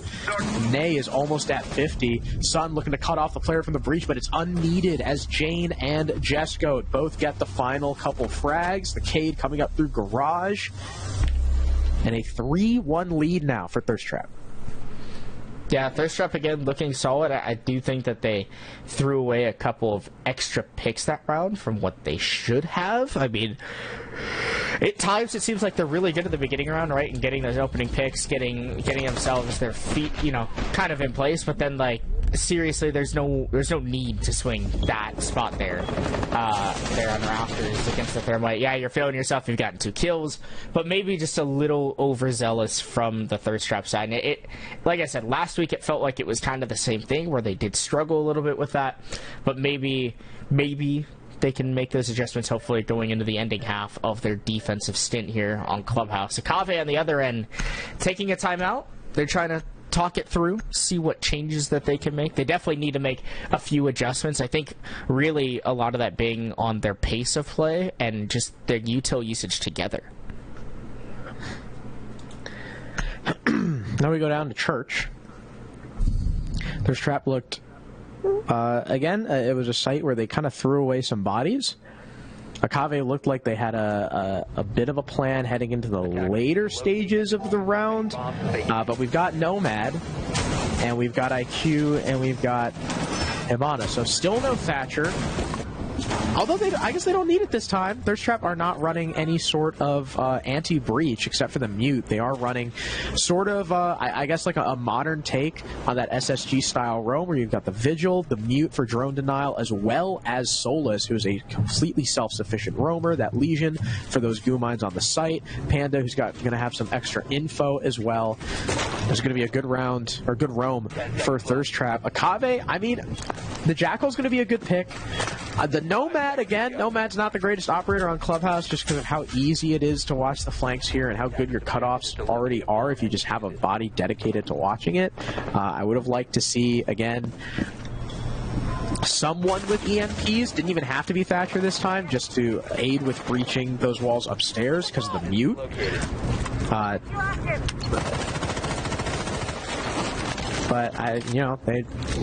they want to stick with what they got. So where's her Deimos play? I need some Deimos gameplay. Kind of sad that we haven't seen him brought out yet. I mean, there's no competitive ban on him. Okay. Jess just jumped out of the main stairs window and Knight to finish off Authentic. Okay. Wow, trades just all over the place. Someone's swinging somehow it's in. a 3-on-3. I literally have no idea. Wait, I think someone swung in the main stairs window. No, never they mind. dropped the Logi hatch. Yeah. But Jess jumped out of it, and then the Vigil was there behind. And then someone dropped out the Logi hatch, and, like, actual chaos. Somehow it's a 2-on-2, and there's literally 2 minutes left in the game. Yeah. That is wild. Akave, There's so much time. Akave also have a decent tool in this Ram to make some hurt, expose these players. They also got the IQ who's going to stop that Valkyrie from being, any sort of useful. Sun gets thrown down, who's going to be forced to fall back into the site, but has destroyed one of those drones. Actually, no, not falling back. The nade is finally going to force her, and using the verticality against the attack. Nice shot onto Abby, leaving it all on Nay. In a 1v2. Goo Mine still being charged up by Sun, sent out to make sure that Nay's going to have a tough time getting in. Nade will miss, not do any damage to Sun as Nay now creeps even closer to this wall. And Sun, as Nay exposes her back, swings around, giving a 4-1 advantage now to Thirst Trap. Sun. I didn't know she was built like that, Harrison. Apparently. I didn't know Sun was built like that. I didn't know Yumi players could do this. Yikes. Me personally, I'm not taking that. Me personally, Sun. She's not even here to defend herself. She is in the lobby, but not here in the call. But that round was weird. There's really not much to talk about because it was just kind of everyone running at each other, and Thirst Trap being slightly better at getting refrags than Akave were, but like that was actually just such a random round. Sun, though, when she ran down the main stairs, like, I felt like she should have left just so much sooner. But the fact that she's able to run down the main stairs and win this fight on Abby is unreal. Like, There's no world that the Legion should be winning that engagement. That should be the Ram all day long. It should be a 2-on-1 for Akave, in which they should be able to, in theory, fight off Jane, the last player. But yeah, a little rough there around the edges for Akave. And then Sun obviously getting that final swing there on the triple wall. Really solid round out of the Legion, but overall, this is Akave's chance yet again. They won on Gym Bedroom last time around. This is their chance to get that 4-2 attacking split for Clubhouse that is so often seen. And they're bringing double hard breach this time. So they've learned something after 5 rounds. Probably, again, going to go for this split between Cash and Jacuzzi. Jane is now the bandit, charged with attempting to trick this wall, the castle barricade at her side to aid her, protect her from that gym window. Akave still do not have Thatcher, so it's going to be down to IQ and Gridlock to try and get rid of these batteries, and then hopefully they'll have someone playing on the gym window. The problem for Thirst Trap is that there's nothing protecting that gym castle, so like if Eretz just goes to the window and uses the Gone, then that castle goes down. But Eretz is over on the Cash side of things, so they actually don't have anyone to deal with the gym castle, and I don't even know if they're going to. No, yeah, Authentic's on that side of the map. Yokari has already used both EMPs. Do you think it worked? Did they get it? I honestly, no idea. Nope. No. So what's their play now? I mean, maybe a nade from Abby from the gym window? That's like the best bet you might also be able to pick, but no, it's double castled and seriously gets the opener onto Eretz yet again. So this time it seems like Akave are just struggling so much more because they weren't able to get this Jacuzzi wall open, and because of that, Thirst Trap are just capitalizing, and now they've got a 5-on-3, and Abby being low HP over on the con side or CC side is even worse because there's Capcan traps still that are around. Yeah, she could probably spot them, but is she going to be pulling out her pistol just to look for those, or is she going to be more so ready for the heads-up gunfight engagements that she'll have to take, and probably end up worse for wear on Jess. Wow, I can't believe she lost that. That looked like she was. Yeah, I think Jess just got robbed. That could be a ping thing. That could be a ping robbery. That is. Oh, I'd be slaving my desk on that one. That's tragic for Jess. But still, there's just like no time for Akave to make their move. They just hop into Akave, and Abby immediately gets dropped. 30 seconds left. Authentic now trying to replace their teammate's position, but can't find the shots onto the Legion, who's got a one-way angle behind the gym rack. Nave finally gets the kill, but they get swung from Logi by Sun, finished off. It's a 5-1 defensive split in favor for Thirst Trap, who look really, really good now going into their attacking half. Yeah, the theme of the first half of the map so far is Akave don't know how to deal with Bandit. That's, well, I mean, Cade too on the basement. Akave do not know how to deal with electricity. That was the theme. Every single round they had an issue with either their EMPs being used up too quickly, no one in a position to deny the Bandit. Yeah, just got robbed there. I mean, take that last round for example. They didn't have the best lineup for attacking Jim, right? You don't need Gridlock. IQ's okay, Buck is okay. Like there's better options, but they didn't have a bad lineup. What you need to do here is identify or remember the fact that Thirst Trap have Bandit tricked every single round on the upstairs bomb sites. This kill also took way too long to get. Thirst Trap have Bandit tricked every single round on the upstairs bomb sites. Why is your Buck the only guy who can deal with those castles from a distance, because he's got the God 6, why is he the one who's going over towards Cash? Identify that they're bandit tricking. They've got the gym castle to stop, anyone from denying the bandit trick. So you open the Cash wall, usually with Ace, have Ace sit outside on plat, on rappel, open the gym castles, drone out, see that there's no Jaeger, there's no ADSs, there's no discs, there's nothing protecting that gym castle, use Buck to open it with the Gone, and then boom, bandit trick denied. But Akave, I don't know why, but Akave are just not, throughout that whole half, could not connect the dots. Yeah, it's like they just they weren't problem solving. Like, they never had a plan in action of how to deal with Thirst Trap, whatever that they were stuck on, right? If it was the Bandit, if it was the Kaid, whatever it was. And then when they had the opportunity to make a swap, make an adjustment of some sort in the next round, they just never did it.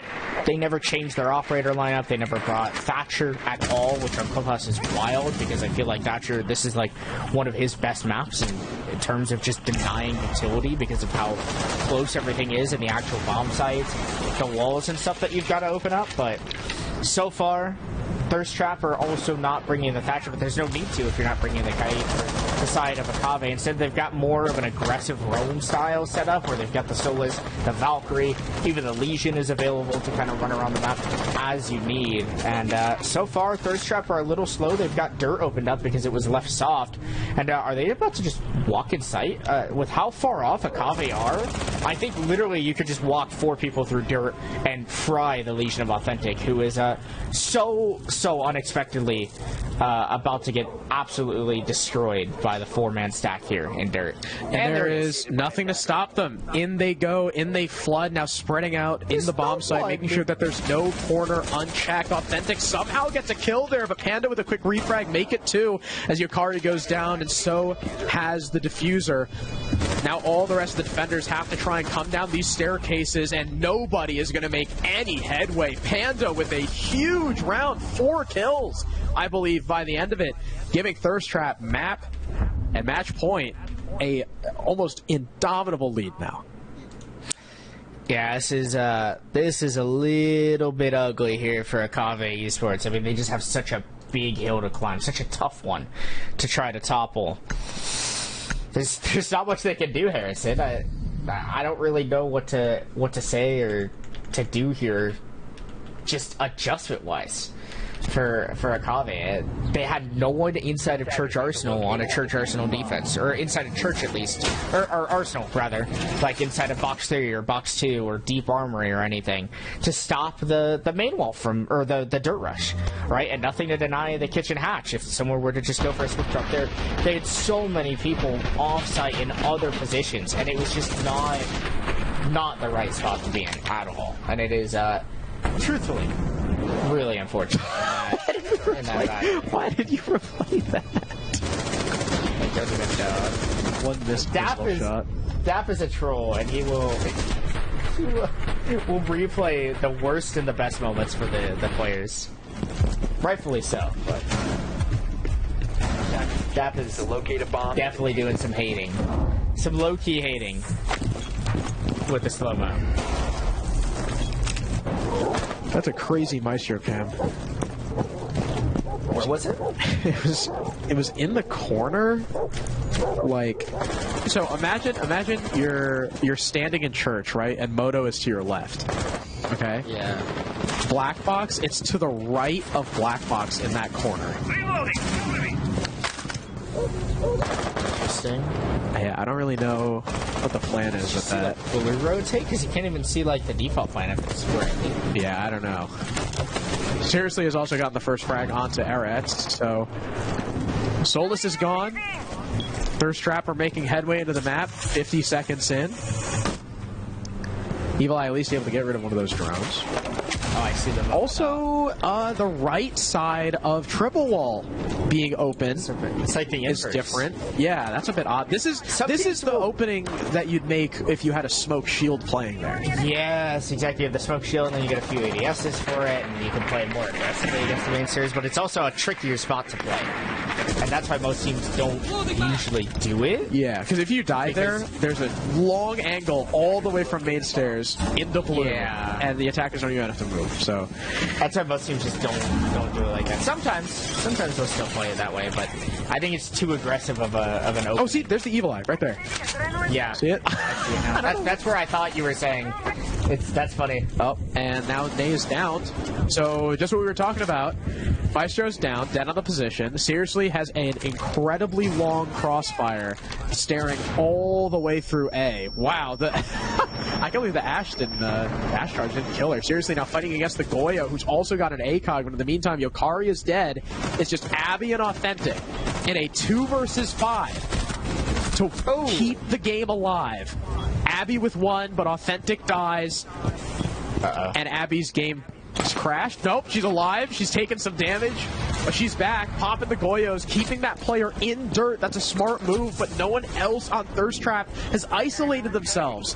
They're playing it well, making sure that they're not giving this Goyo the 1v1s that she's looking for. More fire coming out now, though, from the attack, and the plant is starting to go down. Nothing Abby's going to be able to do about it as Nay is finally bleeding out. Attackers. Plant is down. Jesco with the pixel angle finishes the game 7-1. Pure dominance from Thirst Trap. Really solid round out of Thirst Trap. Did everything that they needed. Unfortunately, Akave just outmatched, outgunned, outbrained in that entire match. At least it seemed that Akave just could never deal with the problems that Thirst Trap were giving them. And on the other end, it seemed like Thirst Trap were able to deal with anything that Akave attempted to throw back in their face. And it's a good win for Thirst Trap. They needed a 7-1 like that because they had only a +1 RD after last week winning 8-7, and now they've got like a +7 or a +6 RD. No, +7. I don't know, something like that. We'll check. No, +6. My math is horrible. +6. Yeah, which is good. Very good. But that's map 2. Done and dusted. We've got 2 more. Of course, it's not going to be us. It's going to be Scott and it was Chaka. She's going to be bringing you through. The next game is hold on. Give Scott a really Silly Slinkies. I don't remember. Silly Slinkies admin abuse. Silly Slinkies admin abuse and Meep and Cinta Negra Girls. Yeah, I can't remember which game is first though. Which game is first? I think it's Meep and admin. It's Meep. Or Meep and apparently it's Meep. And thanks, Dapper. Silly Slinkies finishing off the night. So, all right, but we're done. So we're going to throw it to a quick break. Scott and Chaka will be back. It's going to be Meep, Cinta Negra Girls. Stick around. We'll be back in just a few minutes. Welcome back, everybody, to Project Harmony. And man, it has been a long time since I've had the luxury to say that. Finally, the next season underway. I miss a weekend for it. I don't get the first 2 slots, which means I don't get to work with Mason. Thank God. Or Crow. A little bit sad of that one. But we're here for this one. My name's Infernosis. Welcome to be back alongside Chaka. Super excited to be here. Yeah, I mean, I was here like last Saturday. I almost forgot the day. And the first pretty interesting. I got the same map 2 times in a row, border, and I think I said this because I was like casting with Dan too. This is my first time actually being involved with like things involving women and just marginalized genders, just specifically, especially in a competitive environment. So it's always nice to work with the Project Harmony. But let's talk about the games that we're actually going to do, because we do have 2 more games after the first 2 that we just did. Meep and Cinta Negra Girls are up next, with Admin Abuse and Silly Slinkies just after that one.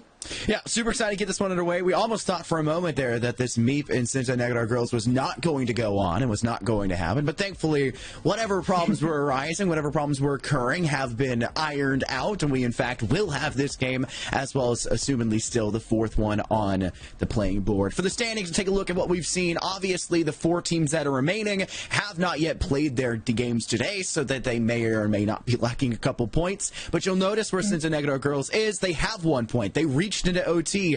They pulled out all the bags out of their hat and unfortunately just couldn't come up with a win against Thirst Trap, which is one of the reasons why you see Thirst Trap so high up there at 5 points, just below Girls on Fire, half of that point stolen away.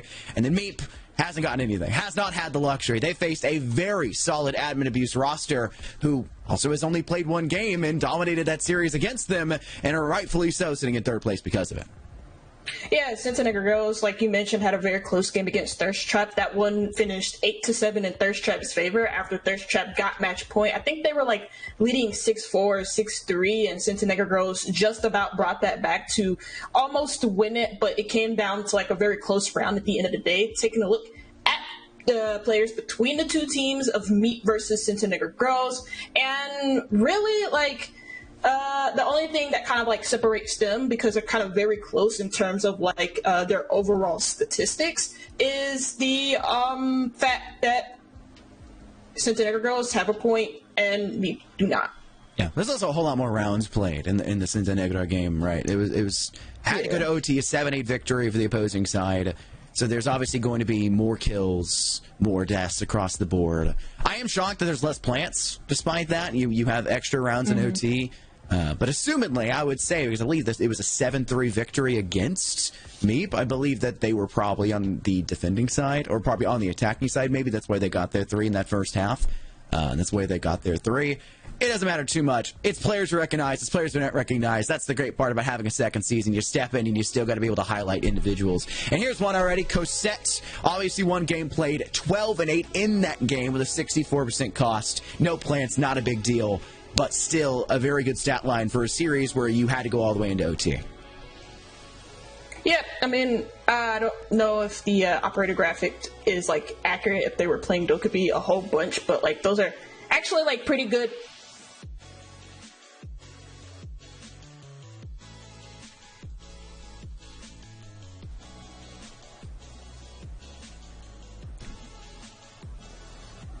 We good? Everything okay? We have a brain fart? No, I was told that I froze. Anyways, and then you have Eli here, 7 and 7. I'm sorry, I did have a brain fart. I was the Dabber just jumps in, even if, just ignore him in the background. That's what we usually do. Yeah, I have to, because he didn't say. I looked at the camera and he didn't say anything, so I was like, "Am I really frozen?" Yeah, if you're gonna throw a truth bomb in here or like a technical issue in here, Dabber, don't just stop at one thing. You gotta say, "Quick, Scott, pick it up." You gotta step into the limelight here for a moment. Like, I'm willing to do that. I'm sitting up here, standing and doing it for the first place. You gotta be more vocal with this, Dab. Be in our ear, yapping the whole time. This is ridiculous. SMH. Oh my god. I love Dab. No, I mean, I love the banter between you guys, at least what we had, like, just before the he's taking me out for a fancy dinner. Yeah. Mm-hmm. So in Alabama. In Alabama, we get Clubhouse. We get Clubhouse for, like, the 3rd time in a row. First 2 games had Clubhouse. And tonight is going to be... It's going to be our most played map in Project Harmony. It's been played a total of 3 times, including this game. Second after that is Cafe. And funnily enough, Meep actually banned the only 2 maps that both of these teams have played last Saturday, that being Cafe and Oregon. For Meep, it was Oregon that they lost 7-4 on. For Cincinnati, it was 8-7 on Cafe that they lost against, I almost forgot, Thirst Trap against Jess's team. So it'll be pretty interesting to see Clubhouse again. I mean that very lightly because Clubhouse is also very boring when you see it over and over again. Nah, what do you want about? There's always something new, right? It may be, players' names being the only thing that's new, but there's always something new at the end of the day for each map.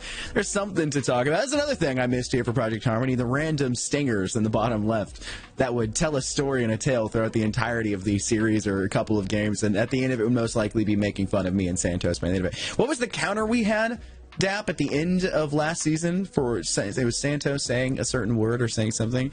It was Lick My Nuts. It was a Lick My Nuts counter for Santos. Right, yeah, exactly. Thank you very much. You're going to see me constantly looking down and being ready for that. But Clubhouse, we saw a lot earlier today, and there was some good strategies. There were some not so good strategies. I think there was a lot of emphasis on construction when it comes towards CCTV, which Mason was highlighting a little bit, and he was like, and then Crow was like, well, actually, and I thought that was hilarious, because anything that kind of puts Mason in his place, even in the slightest, is good by me. But I do think it's a little odd, some takes to put so heavily off towards construction, especially when a lot of the operator lineups earlier weren't really that indicative of a con push. I think it came in as a last-second kind of choice for the attacking side. It's always, you know what, as like a side note about like Mason or Clips and Crow, it's like, their dynamic is actually like very funny to me because Clips is always just like he'll scream and he'll like be like very energetic, and Crow's just like, yeah, whatever. Crow's, like, you just know Crow's in the background, like, yeah, Crow's just like Sigma male, like just mewing in the camera, and he doesn't care. But like every time Mason tries to throw to him, it's just Harrison in the background. It's like, sorry, you can't pass it on to me. I can't break my mewing streak real fast. Sorry, I can't. No, it's working with Mason. Making with Mason is always an interesting ordeal because it'll be something that goes down because he has the perspective of a, used to play a lot, big competitive player who's in collegiate and swears that he was the best collegiate player of all time, but we all know he wasn't even top 500 out of just collegiate players, and we know where they usually rank on any sort of stat sheet. he always just gets so angry. I would say uppity about players and plays and strategies and operator picks. It's the funniest thing. It's my joy every week on Tuesdays to cast R6 with him elsewhere. Harrison, on the other hand, you just know is just cooking up something diabolical in his head. Every time he passes it off, there's something new cooking in a line that he has to either hold himself back on or just release the moment that there's the opportunity to do so. It's always great. Like the intro to every stream here. It's woman time. I always get scared when Crow speaks because it's always something different. But in relation to Clubhouse, and I was thinking about like what I was like looking at in the game just before this one, Akave Black, that game, and I was like, the one thing that I noticed a lot was the fact that, and Crow highlighted this as well as Klimps, is the fact that there wasn't really a lot of Thatcher being picked, despite him being unbanned, and also the amount of times Thirst Traps played into like the Kaid and the Bandit. A lot of the times, the Copy Black choose things like the IQ and only like 2 EMP impacts, which is really a strategy you only use when Thatcher is banned. So hopefully Thatcher isn't going to be banned on the Clubhouse, and the teams are going to be more inclined to actually pick into him, especially if they notice how much the other team is going to play a Bandit and Kaid, if that is even a possibility for the defensive side of mid, who do start on defense on Clubhouse.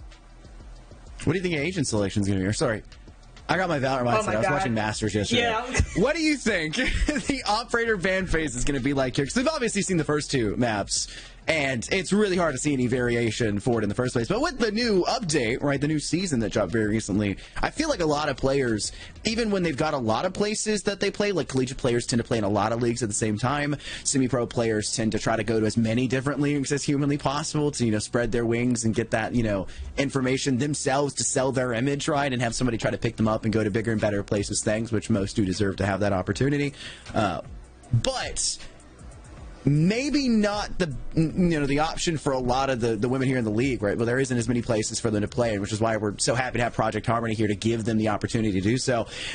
It feels like some operators are falling off. Some operators are kind of stepping back in. A zombie's no longer going to be that must ban, it feels like, for a lot of maps, but at the same time, some players may not be comfortable and don't realize how many shots it's going to take to break those down, that they're, can be destroyed with ballistics in the first place. What do you think it's going to be like? Because obviously the first 2 went one way, but I think this third one, since it's players on the lower side of the standings, is going to be a little different. I think a zombie is an interesting point to bring up, just because of, like you said, you can now shoot the barricades. It doesn't really matter what gun. It takes a clip and a half, though. It's crazy. Yeah, it depends on like the gun. If it's like an LMG, it's probably not going to take that long. And also the amount of bullets that you lose, it's not going to be like that much of a cost. But if it's like an AR or like an MP7 from like 0, then it's not going to be nearly as effective. And it's also going to take a lot of time to break it. It doesn't really matter about the fire rate. It's just the fact that you're wasting a whole clip to break 1 Kiba barricade, when if there isn't a zombie, you should be bringing explosives. I was watching the Korean League like a couple of nights ago, because like sometimes I'm awake and like early in the morning because I don't like necessarily sleep. We're all gamers. We're all there. Yeah, I'm a weird creature of the night. I'm just your average gamer. But like I remember like seeing a lot of the times that like the teams that usually were attacking in the Korean League, they wouldn't necessarily even just try shooting the barricades, just because it's quite literally a waste of time to do it most of the time, unless you have like a very powerful gun. So I don't think a zombie is going to be like, I think a zombie is still going to be an issue, and you might just see her banned just like for things like rafters or even basements. You can huddle into AKs and make quite a fortress for yourself to defend against a hatch drop from kitchen into arsenal. So there's still going to be an issue with the zombie. You might even have issues with Fenrir still because of how good he is, and he hasn't had any changes since his release. We'll have to see how it pans out, but unfortunately I do have information that we're going to be taking a break before the game gets started. We've tried to delay it as much as humanly possible, but unfortunately just doesn't happen to work out. We'll try to get this sorted, though, and when we return, hopefully the action can get underway and we'll actually see Clubhouse, and we can stop making guesses and actually start talking about what we're seeing play out in front of us. But don't go anywhere, right back with that. Welcome back, everybody. Unfortunately, the whole spiel we had here, Jaka, about the game prior is not going to come true. There's a forfeit for a player problem or something along the lines. I don't pay nearly enough attention to be able to tell you exactly what the reason is. Only thing I can tell you is we've got the fourth game and final game now coming up on the chopping block of Admin Abuse facing up against Silly Slinkies, which honestly may be one of the best possible matchups in the entirety of Project Harmony. Yeah, I mean, good players on either teams, NA versus NA. It can't get any more exciting than that. Also, you just have players on either team that can just smack talk, so we might get some spiciness in the chat too. And it's going to be Admin Abuse and Silly Slinkies, like you said. You have Mine, Lauren Turler, Melly, Goddess, Marm, Mivri, or I want to say that's, I can't remember. Mary? It's Mari. Yeah, that is. You got this. I do. Thank you. Oh my God, the inspiration. Thank you, Scott. I'm always here. I really unless it's that. Mason, in which case I'm usually pretty derogatory towards him.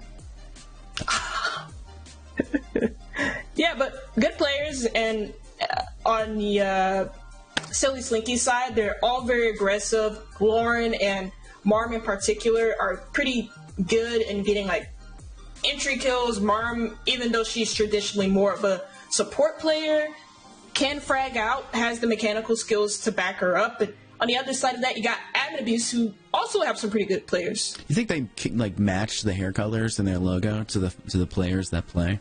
That would be sick. Do you think so? I mean, it could be the case, right? Like, I feel like if you're going to go out of your way and have a cool logo like that, or it's like obviously like generated and like the art's really nice.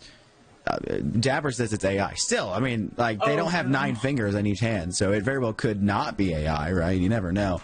But you think they could specify and just be like one of them with blonde hair, one of them with, I think that would be, at least that's what I would have done if I'm looking for a team. But Slinkys is the player to highlight for the Admin Abuse side. 9-6 KDR. I think they blew through their game fairly quickly previously, and an 81% cost is very impressive. Obviously, it's only been one game, so we'll still have to wait to see how this game is going to pan out. And like I said, with this being Admin Abuse and Silly Slinkies being an unbelievably talented team, and Admin Abuse having the same level of players, maybe not as large of a repertoire, right, with having, ex-Pro League players on the side here, Silly Slinkies, but still having really good gunners and players that did very well last season. It's going to be hard-pressed to find a matchup better than this one right here. As we point out, Melly for the opposing side here, Silly Slinkies, a 16-8, which is honestly, if anyone was here for Project Harmony last season, not shocking whatsoever to see this stat line. Yeah, I actually casted the game that Admin Abuse, or not Admin Abuse, sorry, Silly Slinkies played. It was Border against, I believe it was the Wildcard girls team, and Melly in particular really did impress me. All of them had a pretty good game. Marm was playing the average soft support role. Lauren was fragging out too. They didn't have like Goddess on that team, but again, the team played very well together. Melly in particular was really pivotal in a lot of just the entry engagements and just being like an absolute nuisance on the roam and just getting kills. 16-7, nothing to scoff at, especially if it's only one game on Border where you're playing like a max of, I want to say like 11 or 12 rounds. I'm not doing my math correctly, but still pretty good score line, and map bans are up, and it's not Clubhouse. OMG, guys, it's not Clubhouse or Oregon or Villa or I'm sad about the Chalet part though, Daft. That's the unfortunate part. I like the map of Chalet, so seeing that one would actually make me fairly happy. But yes, it is not Clubhouse, so we have something going for us in a positive manner. Bank, though, still is a map that has been pretty hit or miss when it came to Project Harmony last season. There were some interesting strategies we saw brought out, but overall, yes, variety is the spice. Like, great Dune reference here, Dap. You missed a huge opportunity with that line there. Bank had a lot of problems last season for a lot of the teams in Project Harmony. I don't think it was either of the players or any of the players on either of these teams that were really facing that, but we did see it become an issue, especially when it came down to basement for teams trying to go in towards the A site and just struggling to get through Garage and struggling to be able to survive the more heavy and I would say more fleshed out roam games and extensions that you would see there. And it just kind of slowed the roll a bit too much, and they ran into time problems, which could be a bigger problem now here as we have very solid operator choices that you can work with. You're singing on Monday. Great film, by the way. Very solid operator choices that you can work with. And having the Graham on the attack and clear out space make the run go a little bit harder. But then you have Finra you desperately need to be worried about on the defense, which is why they're nearly a must ban on every single map half the time. And it just becomes, how can you survive some of these corridors? And one of the best ways to do it, like I said, is ban that Finra and hope for the best. Yep, Fenrir is a pretty decent ban. It's something that you usually see on maps like Bank or even Oregon, for example, where there's just a lot of places where you want to try an entry, a lot of hallways too, and some like close quarters, or sharp turns, close quarter combats, and Fenrir makes that exponentially difficult for the attack. If you bring a Brava, though, you can immediately counter it, but getting your Brava drones in a map and having them be quite effective can be quite a challenge, especially at a competitive level. Grim is probably the most interesting ban alongside the attacking bans in general are the most interesting to me out of the defender bans, because these are things that you usually see. Thatcher and Grim, even on a good day, is kind of like interesting, because I know Grim is quite good now, especially when you're trying to clear space and give yourself some sort of control in an area, and there's a defender in the way, you want to use the Grim Beast to push them back. And Thatcher is quite pivotal for any attack, especially against defenses where things like Abandoned, Kaid, even Tuberal exist nowadays, and it makes it exponentially harder to get the wall to open. You at least want to have the EMPs there to speed that process up. You're not going to have that anymore, but you do still have the EMP impacts, although probably not as effective as the EMPs. They still can get the job done if you use them correctly. And with the scope changes that came just this past Tuesday, you'll have to be even more worried about the possibility of a run out or window peaks in the giant map of Bank. 5 seconds You left. already see the players flushing themselves down into main to maybe be tempted to do so. Locate a bomb and defuse it. Round will officially get underway as you see the Malusi Banshees and Mute Jammers placed along the wall, up inside of Elbow, up on the second floor. No one truly extending that far away from what you would necessarily anticipate here for admin abuse. You typically put somebody off towards supply, have somebody over there towards CC, towards stock, I should say. Sorry, have someone extended there with a shield. They do, in fact, not have a shield for admin abuse whatsoever, which is an interesting idea coming out from them, which means that Silly Slinkies could theoretically, with a little bit of utility usage, like a Rotero drone, flush out any players that could be standing there, but they can also just funnel their way into the first floor, which is where they were seeing them clear out so far with a lot of this drone work here, to try to get themselves the advantage down below to then force out the players from there. But it doesn't really work out for Mine, who is the first blood in this series in round one, just 30 seconds in. Yep, Sophia dead. That means that these castle barricades are just going to have an easier time staying up for a good chunk of the round two. You're just going to have a harder time getting to those, especially from range. The only way you can deal with them is either through the Selma charges or through the Flores drones, which you want to use the Selma charges for the Kanto wall to open up an angle looking into the elevator hallway on E3.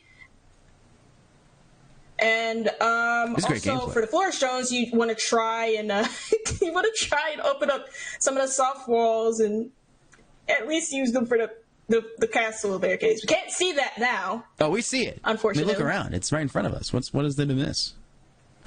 Well, I see one castle barricade there placed on double window hall.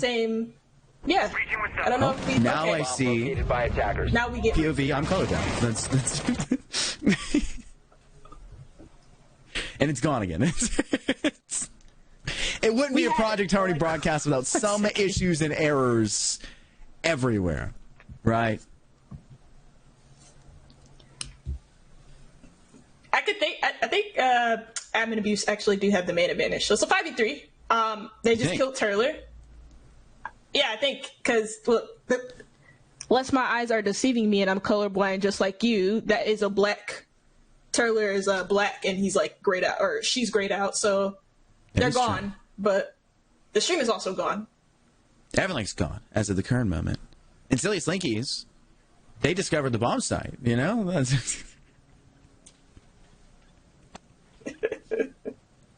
just gonna walk off. Honestly.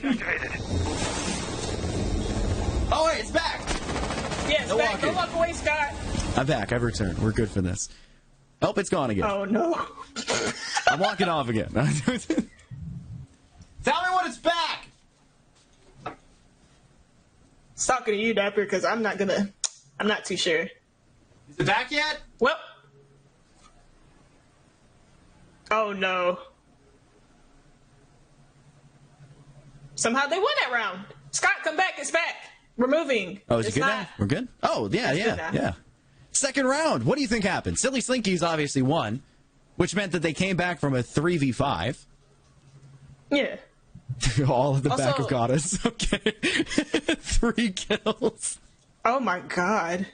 Goddess is not like, has not historically been like an entry player neither. She's usually just been like hard support. I remember I was like tuned into like a stream, like it was a long time ago when she played for like the Sonics, and Super was kind of like a fragger on that team, so you could tell that was a very long time ago. But Goddess always was like, people, because she was always fragging out in the ring, people were like, oh, why don't you do this in like Pro League? Because she never really got killed. That wasn't her goal. She was like, that's not my job.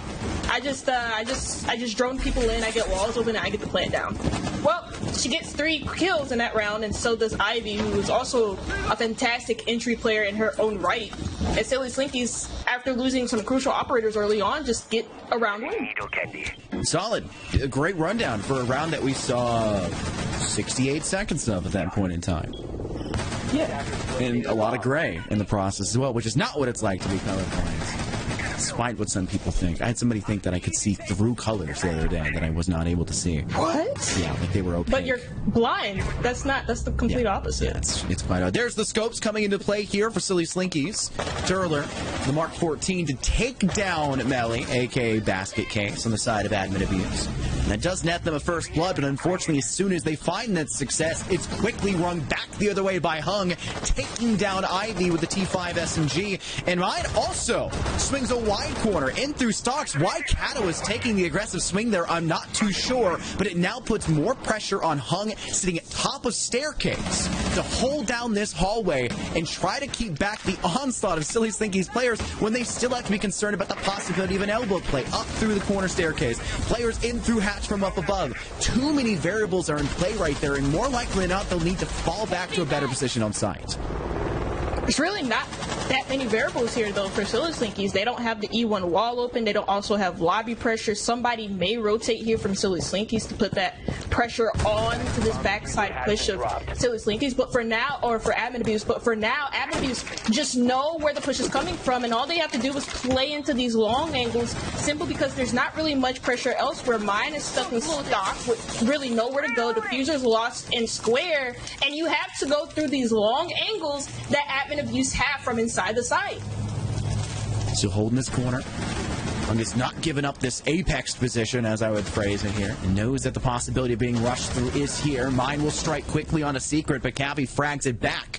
And a 2v1 now for Admin Abuse on the defense, putting Goddess back into the roll of things behind the wheel as they dash in through to CEO office, taking the wall breach, knows a camera is in play, is pinged, getting shot over from the opposing side of office. The rotate is available, sitting just around the corner as their player inside. Supply Hung just at the other end of it. 23 seconds remaining. And Goddess has no intel on where they will need to pivot to or where they will need to fire. And the diffuser is off. Nowhere either. They have to swing Cavi, and unfortunately, the Mark 14 comes up too clutch, too quickly. The distance does not matter with a scope that large. And it puts a tied game now on our hands, 1-1. It's good discipline from Admin Abuse to just play into their power positions on the site, especially because that was very one-sided pressure or one-sided push there from Silly Slinkies. Only pushing in from square and stock, no pressure by the cancel walls. The player in the elevator hallway just has free reign over that area without having to worry about what's behind them or what's outside of the map looking directly at them through jail bars, where it's very hard to hit the shot from inside the map, but from outside the map you can see almost everything on that top floor. And Silly Slinkies just kind of like played right into the setup from Admin Abuse. Those long angles being the big issue in trying to gain an entry on the site. They really had no sight denial neither, or they didn't really use any sight denial like smoke, for example, which I assume is in the back pocket of the Bravo Goddess. And so just very easy closeout from Admin Abuse despite the earlier issues with over-aggression that they had. I feel like if they're being so overly aggressive and getting those first bloods, then it's hard to really, get onto them. But I felt like they overstayed their welcome a lot of the times with extensions. And I felt like Hung was going to fall into that same problem just last round. But they managed to stay smart, and they weren't getting pressured by Silly Slinkies, because Silly Slinkies opted to go in through the breaches they made in CEO office, which just I won't say circumvented the player of Hung while lying in wait atop a staircase, but it avoided them at least for the time being. And then they didn't even take advantage of supply, which was another big issue. So much early control gained inside stock and not enough movement through it. Silly Slinkys will pay the price at the end of that round with a loss in the books. And we can see them droning out, doing their due diligence, off in towards bank, into the garage, getting those visuals they need, as there is in fact a legion of Akave just lying deep within garage, hiding behind the bank truck. And we'll have to make the wiser decision to either sit inside hall or kind of fall back to a smarter way, because the drone was definitely spotting you, and Turler has now claimed that space as their own, as there's no more no man's land here in garage. That's like one step of the attack, like probably like 25 to 50% of what you need for the attack. The main issue though is that you can be seen through the bulletproof camera, and also the Legion Mine has given away your position here. But then your team can just work server, and you have not only a cutoff established in garage, but then you have a prime position to get a plant down, because that garage position immediately cuts off red and makes it difficult to deny the plant. You can see the long fire being held. Silly Slinkys having control over towards server. It gives them a spot to work in from, but the utility is most definitely there for admin abuse. The Kaid off the board, though. There's at least one less VC utility you have to be concerned with. The Nitro Cell that they were lying in their back pocket. Unfortunately, having already been sent, you weren't too concerned with it anyways. Where's the second? Is there a second? I think you will be aware there is one, as the mirror window is in fact placed inside hall. And you need to put a secondary player off elsewhere, and Turler's trying to do so here. Has the hatch off in towards Vault, looking from above. No intel elsewhere, trying to break through the hatches off everywhere else in the map here on this first floor. And they're just not finding as much intel as they necessarily would like. They lose one in the process, but a quick clap back by Turler puts them back in the board as Victoria goes down. And a 3 versus 4 has to ensue successfully in the final 40 seconds, and Turler and Ivy all pounce simultaneously. Nearly perfect execution. Just Secret remaining, isolating Turler on the wraparound from inside Vault. One coming in from B, but it will not matter. They all know where she lies, and they will be forced to stay there for the time being. Just a great attack overall there from Silly Slinkys, getting like crucial control in garage early. The defense seemingly just pinned down inside of sight, not really able to go anywhere, didn't establish much of a roam, and just gave up a lot of control over to Silly Slinkys on that initial attack, and just letting them have a lot of control of everything. Basement is usually a very good site to anchor on if you have the support necessary. In order to play into an anchor-heavy setup. If you have things like you know, your average Nitro Cells, although Nitro Cells shouldn't really be that dependent on, because it requires you shutting down a garage push and also just having complete control of red and being in good positions for a Nitro Cell. Having a Goyo is very good too, but also that requires you having good positions in order to get the Goyo cannons off. Smoke as well. I just think in this situation, admin abuse have like not really things that can help them on the full anchor setup, apart from the mirror windows and also just Nitro Cells and maybe even a Maestro. But other than that, not really a lot going for them in shutting down the initial execute there from Silly Slinkys, who got it off without really any trouble at all. Locate the bomb. Dapper with the replays as always. Every single kill you can get in slow motion, painstakingly reminding the individual at the end of the other side of the barrel what just happened. It makes their VOD review that much more, I would say, sassy. It feels like it's a little tongue-in-cheek. Turler being robbed, that's what Dat believes, though, as well, in the back. Second in the production chat. It won't matter too much, though. 30 seconds already in the round. Nothing but information gained for Silly Slinkys, and a lot more of a passive play style from them. As admin abuse are very quick to get those first bloods. They've been solid about it up to this point, and it's just a matter of trying to close out the middle stages of this round, where Silly Slinkys have looked like they've been in a little bit more dominant control. Obviously, admin abuse making the recovery in round 2 has been a little bit different of a story, but they still managed to get that win in the final 30 seconds, where Silly Slinkys are doing something where they pounce in all at the same time, taking advantage of speed, taking advantage of widening up multiple angles to work from. Even if you open up something and you have no plan whatsoever to utilize that angle, still open it up, because it forces the defensive admin abuse to turn their heads that way, and it creates phantom pressure, which is so darn important, especially on this base inside a bank where there are so many different options to step in from. creating defensive pressure creates a lot of confusion too, and like you said, there's just a lot of different pushes that can happen on bank. For Silly Slinkies, it looks like they're angling more towards lobby, but that could be a fan, and they could be pushing like towards the server instead, just bringing a lot of tension to this lobby side and then going for a pivot later on, though that does take a lot of time, and so they have to keep that in the back of their mind. As Mine pushes down blue stairs and is looking to take the first entry engagement, but that's Turler down in the garage who gets it, with Mine finding the follow-up. Had a re-swinging there, has no right to, as Mine was already holding the angle. A near perfect pixel peek as they swing to the to Victoria in the back of servers. There's nowhere you can go from there. You're playing a position just to die. And Admin Abuse are losing here purely on position, it feels like. Silly Slinkies have opted for more pressure when it comes to the central staircase. That's why we see Ivy there. They worked and wormed their way through this for the last minute and a half, it feels like, Jaka. Turler, maybe not the thing you want to say. Oh. That's an interesting comment. I said like some silliness would be happening in the chat, but it's Project Harmony. It's just that's what it is. That's what it is. I love it though. I really do. But like, can't go with that. I do want to. I want to say like though, like Admin Abuse are trying to play into like a trap heavy setup where like, or like not even just like trap heavy, but like information gathering with like trap operators. Like they were playing especially on basement, not so much on the second floor, but on basement they were playing things like Legion, they were playing Malusi, they had Mira and Maestro for information and for on-site play, but it just seems like you said, it just seems like pure positional issues there from Admin Abuse, where it doesn't seem like they can quite play like just the basement site in general, because sometimes they're just being a little bit too over aggressive when maybe the situation doesn't call for it. For some reason, Kato is like being aggressive towards server when you have 1:05 and you could just play into like the nitro cells. Like the only player that you should be worried about is the garage player if this is going to be a server execute here from Silly Slinkies. But that's the thing about phantom pressure. Silly Slinkies were creating a lot of it. That created a lot of confusion on where the push was actually coming from.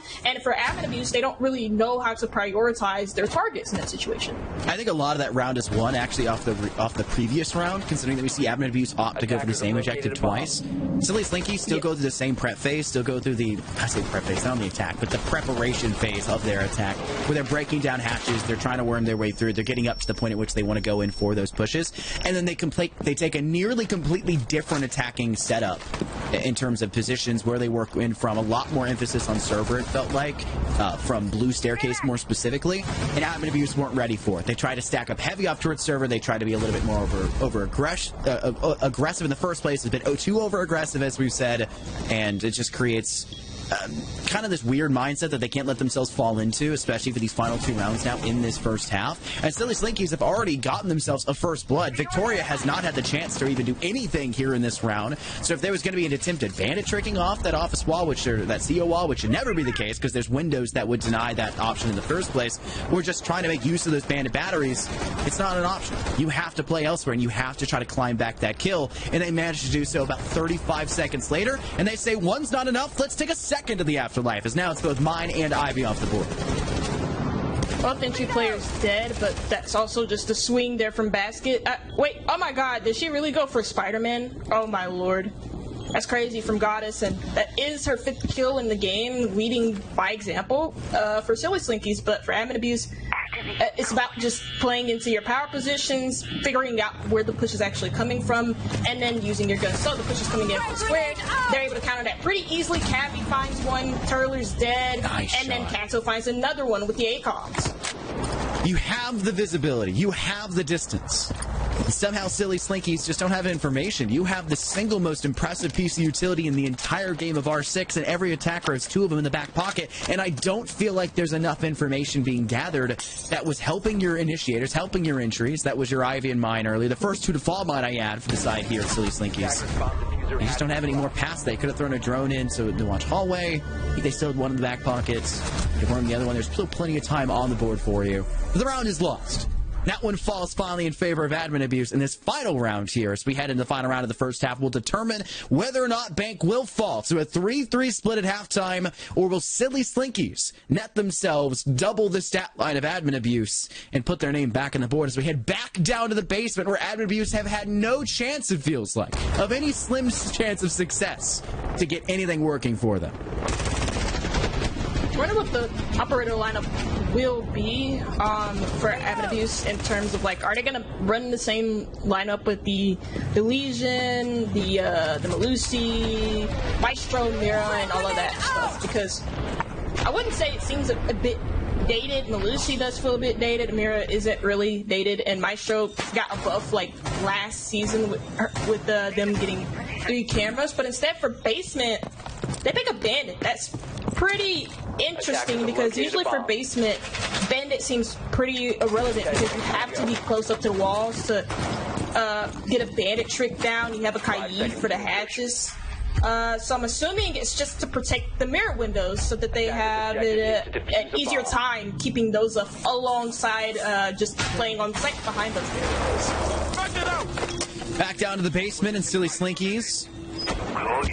Is this the same thing they've been bringing typically? They've changed it. Kato was on Legion, and Hung was on Melusi. They were playing heavy trap ops. I have to assume they're going to fall back a little bit more and play a lot more passively for Admin Abuse. But for Silly Slinkies, I can't imagine they were trying to change things up too much. But they're going to have a lot more clearance here on the first floor, and question of the possibility there are in fact players roaming about.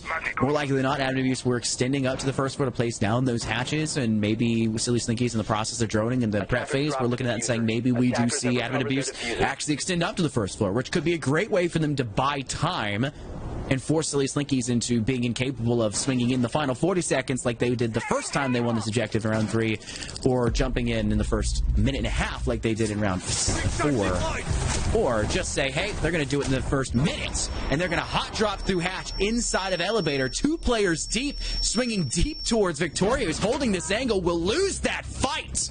And a player kill clawed back, but it's back in return for Admin Abuse as the ACS-12 off inside of elbow. And another one from deep, the TCS now, deep inside of sights. As Silly Slinky's just getting masqueraded around like a dead horse. It's not panning out for them here for round 6. Yeah, I think the big thing there for Silly Slinkies is they just decided to go for the hot drop, mainly because if you notice anything about their lineup, they have nothing to counter the Kaid or the Bandit, so they just thought, well, let's try and see if they're going to be paying attention, go for a hot drop through elevator, and also try and have some pseudo push through garage is where I'm assuming the Capital tried to come from, because it's the last place I saw the Aruni. But overall, just a great shutdown from Admin Abuse. They did pass the test that they were, or answer the question of if they were paying attention, and they were paying close attention. They were very alert to the hot drop there from Silly Slinkies, because if you remember what we said in the pre-show, Admin Abuse, just like Silly Slinkies, are an aggressive team themselves. They are going to be always on their toes. They're going to be prepared to swing anything. And in that case, they were prepared. So much information being actively blocked by the FOV when you're scoping in with such a large magnification sight in the thickness of the sight in the first place. Turler just getting, unfortunately, caught off by it. And it does give Admin Abuse the necessary kills they need to put themselves up through a win and now tie this game up 3-3 to hopefully give them another chance to win here inside of the league and give themselves the lead they necessarily would like this early exiting week 2. I don't know if it's going to necessarily be enough as they now transition off into the attack. They'll bring the Osa, the Ace, Habana, so double hard breach for this lineup. And no Rotero John, which is something we did see Silly Slinkies opt to bring. It's not something they were really bringing when it came down to the basement, and I'm really curious to see how Silly Slinkies will play this positionally as the Solus is on the board, and you have to expect they're going to extend up to the second, if not as high as they possibly can. They'll be on the second floor and standing on a table, for goodness sake. They're going to get up to as high of a ground as they possibly can, because you've got the Orcs for Ivy, you have the Solus in the hands of Goddess, and you're not bringing very much that can really clear out that roam game on the side of Admin Abuse, and you don't even have a true flank watch on your side. You just have to toss a drone and prep. Goddess is just also giving information to Ivy on where the initial push is coming from. Ivy is just watching for any drones coming in from Square. Goddess is watching in for any drones coming in from the lobby side. So they're just trying to waste a lot of time here. They're not going to be too aggressive, take these opening engagements against admin abuse. Giving up picks and giving up the man advantage and also just giving up control. This is like very smart here from Slinkys in the way that they're playing it. Top of blue, secured by a secret. You know, Soulless, aka Goddess, is not too far away in Ivy. So lingering about. Admin Abuse have seemingly figured out the general location of these players on the first floor and are hunting for possible kills. In fact, Melee that actually takes the big lick of damage first. Not much off the top, as Turler is only using an SMG-11 at that distance and can't watch the elbow corner behind them. The extension up to the first floor has now failed Silly Slinkies for at least one, but Goddess is still roaming about, and the same thing can be said for Ivy, who's in a tough conundrum of their own. Down to 5 HP, swung here is Goddess. No chance that Cato's letting that one go up. When you unscope here, Ivy gets their one back in return to at least avenge Goddess, but you're still down to little to no HP, and Victoria has no real reason to swing you here. There's not a concern there. Just let Secret, who's holding the PDW from inside of Tellers there, to just take care of it on their own and give yourself a huge man advantage, now extending down in towards the site with 50 seconds remaining.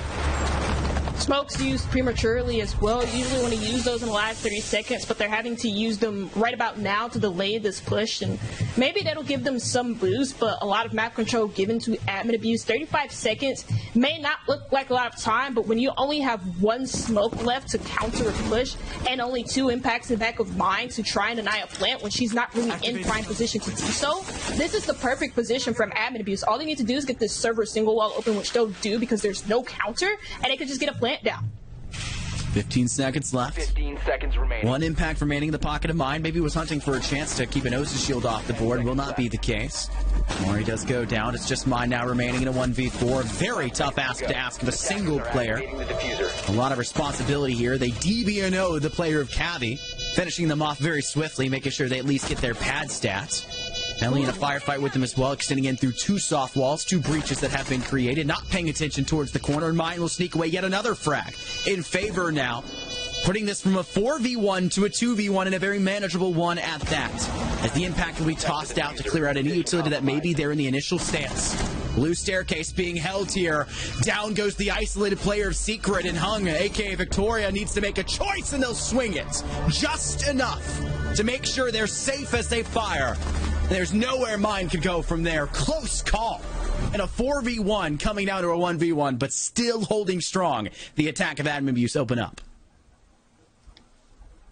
It's just a great roam clear, isn't it? Like the teamwork, every single time that we saw an engagement from admin abuse, there was almost like, if it was a one singular player, there was almost always another player to back them up. In the initial entry for admin abuse, where it was Kato who got the first kill, it looked like the Habana was going to be isolated through an isolated swing from Turler, but that wasn't the case. Kato here takes the 1v1 engagement, but does have backup in from ATMs, and although Ivy does get this isolated kill onto Kato because they're sprinting in through Tellers, again, somebody's very much in prime position to get a refrag down. So it's great teamwork there from admin abuse, and also the refrag potential is just on point, and their patience pays off, even though it kind of got into the last 5 seconds with one smoke being on the board. They had the map control to cut that off almost immediately, and also the manpower plus the fuser being planted, that works against mines in a 1v3, and although she's very close, doesn't really go anywhere after Hung gets that last kill. Everything was in favor of admin abuse for so long. To put the final nail in the coffin, proper positioning on blue stairs, not having improper placement of yourself or your utility. There's just really no big chance. And that was a problem I pointed out on the defense in round 1, and then more specifically in round 3 and 4. It didn't feel like admin abuse had very good player positioning, and it was causing a lot of problems for those quick run-ins for Silly Slinkies, where they were getting those big rounds in very quickly. You know, a 45-second full rush into side, a full blitz, a minute and a half full blitz into side, all of it. Just positioning and not understanding what was happening, which is understandable considering how fast Silly Slinkies are going, was their undoing. Now they get to kind of either employ that speed and use it on the attack, or play a whole lot smarter and just say, hey, we're going to be the passive team that we necessarily know we can be, as they do have the Yokai drone tagging down Akave, but it's not enough to get the kill. Ivy swings a bit too late for the actual concuss to matter, and it gives a first blood now in favor for Admin Abuse on a side that is already having good leeway and good momentum off the back of the success in the last round. I'm gonna be honest with you, in that situation, I don't think it matters if even Ivy swings on time and gets that first kill. Immediately, she's gonna get refragged. It just means that now the man count is even. I was just gonna make that point that the man count would have been even, but now it is. And that's Turtler who gets the Nitro Cell through the hatch. So, I mean, that does slow down the attack for now, but you do get the hatches open. You have map control just because of the way that Slinkys are playing more close to sight, more behind their utility. You have Lantern out in the Echo drones and also the smoke grenades, plus the mirror runners to help you for that execute that would come in through server, which is where Admin Abuse seems to be coming from. Sigma rotate in, Inox scanner. Something that I was going to point out I thought would be a concern in the prior round with such heavy extension we saw Silly Slinky's bringing to the table. They opt to bring it here, and that would have cut down a lot of the options, but much more passive for him on the defense, but not passive enough as Kato and Kavi, the two C's for success, find themselves a kill apiece and puts the Silly Slinkies now at a two-player disadvantage, and Goddess misthrows a very important Toxic Babe and gets run down and through by Kato, putting this purely in the hands of Mine all over again in a 4v1. Who could have thunk it? As they will take down Kavi. Victoria planting down the diffuser. The lunchbox now needs to be set, and you can fall back and use your post-plant positioning inside of blue. But it will never be a matter of contention, as Kato, watching from inside lockers, can secure the exit out of vaults and make sure that there's no chance you have a 4v1 miracle comeback that you almost brought about the round prior. So I think they start changing their game plan up, where they wouldn't have as much of a heavy roam. They're going to try and play more behind the utility, but that didn't seem to matter for Admin Abuse. They still get the initial entries. They're good in their teamwork and just overall playing with each other. They expect the aggression coming in from Ivy in bottom square, and it's just perfect cover from the Ivana in our opening kill. And that's been the biggest thing that I've noticed that's a difference between the two teams, is that Admin Abuse are more inclined to play closer together and more for refrags, whereas Silly Slinkys on their initial attacks weren't really doing that as much. They were more isolated. They were more prone to just giving up ones just because they felt like and knew that they can win them, and they have the players to do that. But when you're on the defense, the game changes just a little bit more, and you kind of can't afford, especially on bank basement, to give up opening picks time and time again. Consistency is key right now, and Admin Abuse have been the more consistent team when it comes to picking up these frags in the early game with their entries. I won't say initiator and get yelled at again by somebody in chat. Sorry, I do other esports too. Silly Slinkies. I feel like it should still work, because the idea is still there, but it doesn't matter. It's entry for our sake. It's kind of what we work with here. That was something I think that Silly Slinkies didn't have as much success with, was their entry game. I mean, we even had one of the rounds where mine and Ivy both went down, and that was the entire entry beside of Silly Slinkies, and it was a rhetoric that you can't allow to continue to happen. Mute Jammer will be hacked and stolen away by the clutch drone of Kato, tossed in from quite the distance, and if that wasn't already annoying enough when it comes to denying this hallway and this unbelievably powerful angle of Central Hall, you lost a player. Your defense is now missing a huge, impactful piece of utility, as the My Pancakes that charge up over time have not really been charging for quite an hour now, have they, Jaka, as mine has been off the board. Yeah, I mean, takes away some really good utility. Like you mentioned, the My Magnets being pretty useful against the throwable utility. You have things like the Zofia, you have flashes in the back pocket of basket case. The Zofia is actually really annoying, especially for the second floor and clearing out the janitor's position, where you would probably have a My player. Now that that's gone, that's gonna be so annoying. And also, it just seems like the pressure is building up here from Admin Abuse, making quick work of the cancel wall, although they don't have the breach open fully. So this isn't a full angle, it just creates some phantom pressure.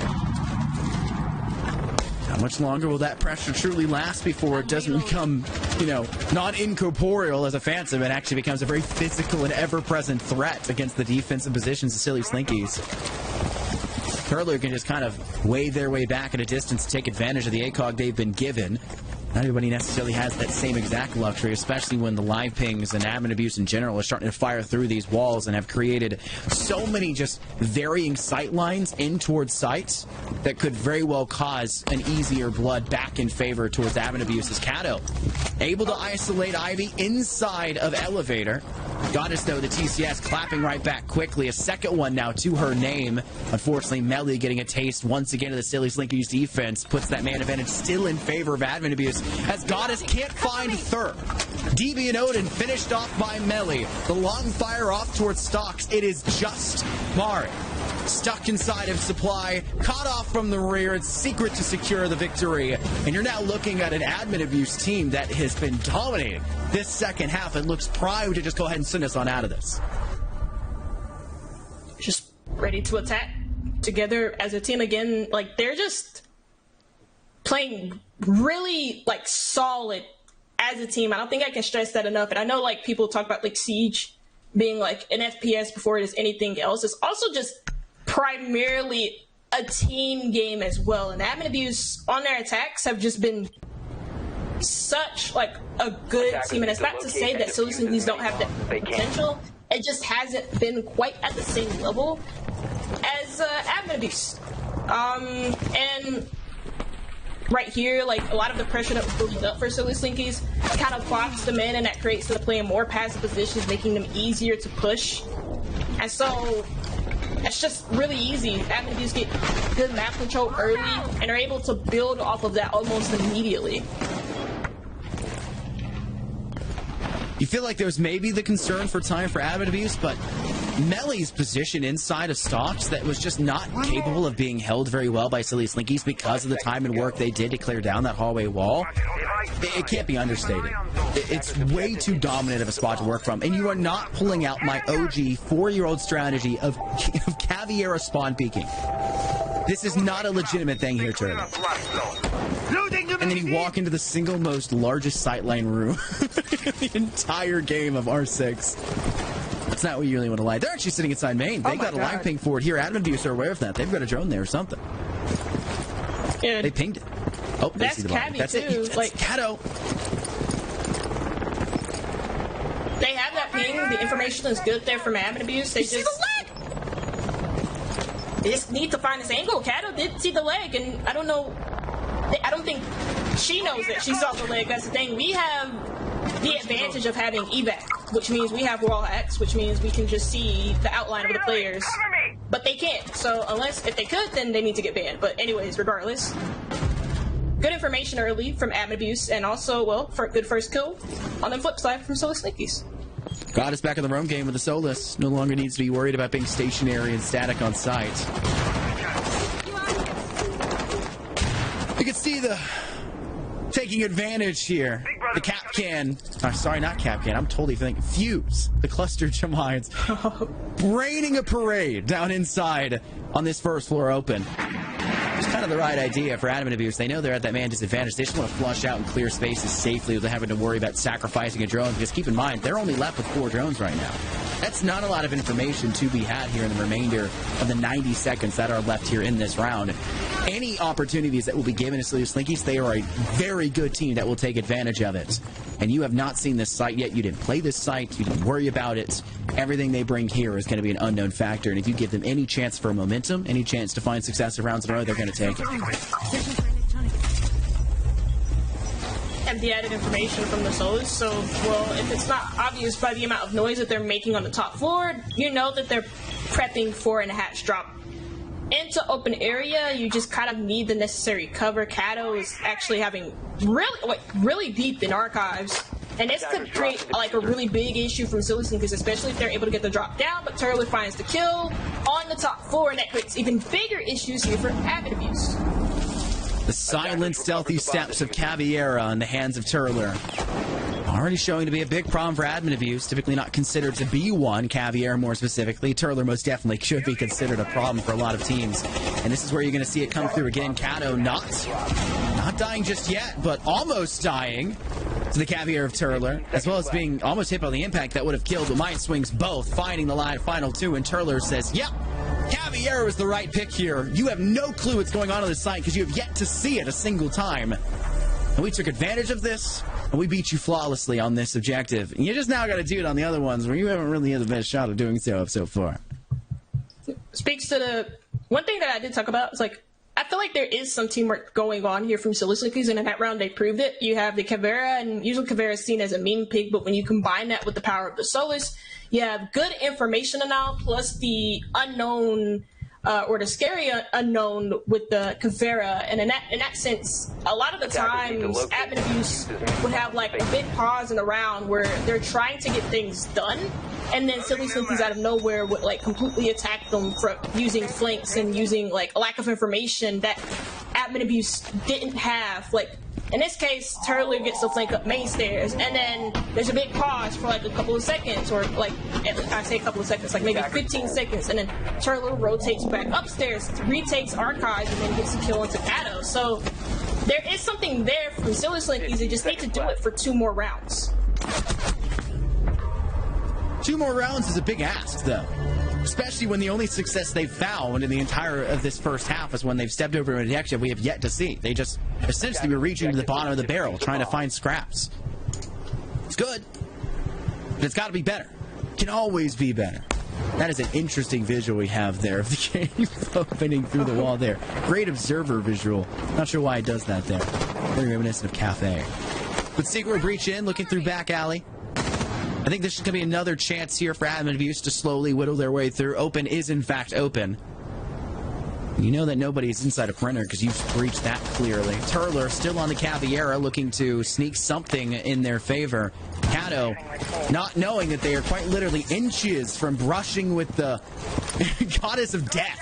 That is Turler after the success she had in the last round.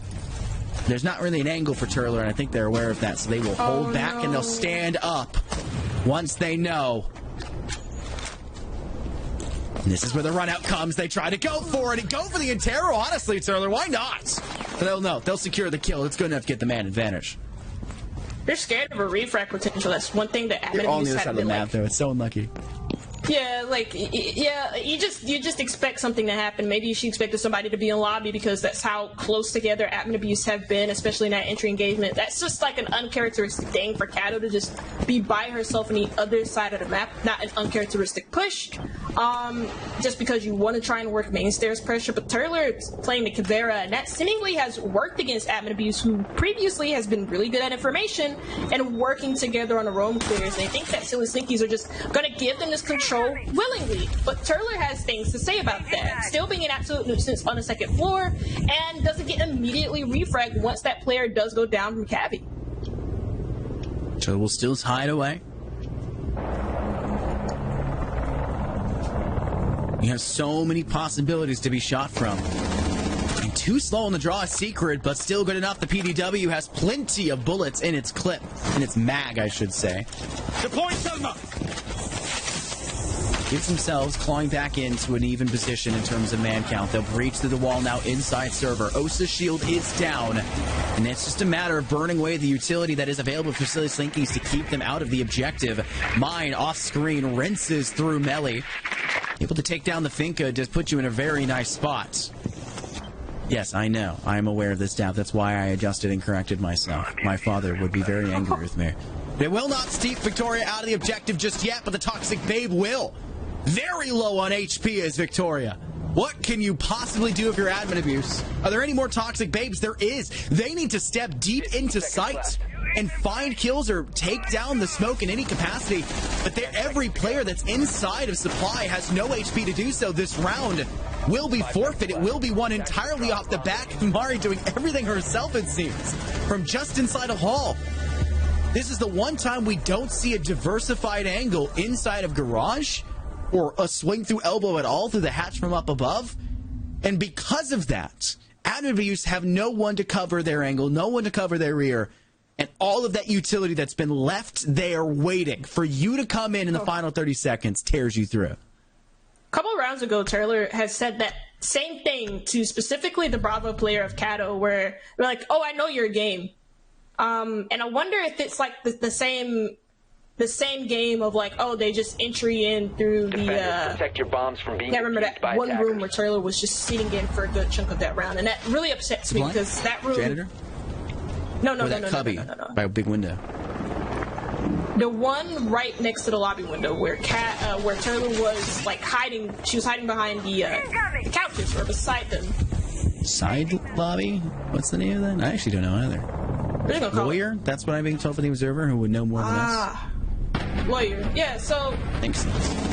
I think that's what she meant, like, just, well, we know where you're going to entry from, and that's something that Kato has done, is entry in from Lawyer, like, for the last two times that admin abuse have attacked the site, but biggest issue, I think, though, in that situation was the fact that, again, it's not even just, like, the fact that time gets slowed here at the end of it, but it's the fact that of how it got to this point in the first place. Turler was able to waste so much time on a solo roam by herself as the Kavera, and if that's the case, that's a really big issue from admin abuse. And Turler's going to pick into the Kavera yet again. If it ain't broke, don't fix it. Well, obviously, with the new objective, you may need to make some micro adjustments to how you play this one out. I don't think Lawyer is going to pan out for you here once again. But I think the main problem that comes through for admin abuse in that round was just no garage control. Why was Ivy allowed to sit there the entire round, not even needing to worry about extending because Turler was the only one they needed up on the first and second floor? I don't know. But it's just a problem that arises when you don't create that phantom pressure, when you don't create those options, because you have to take that option. It cannot be phantom there. It has to be true.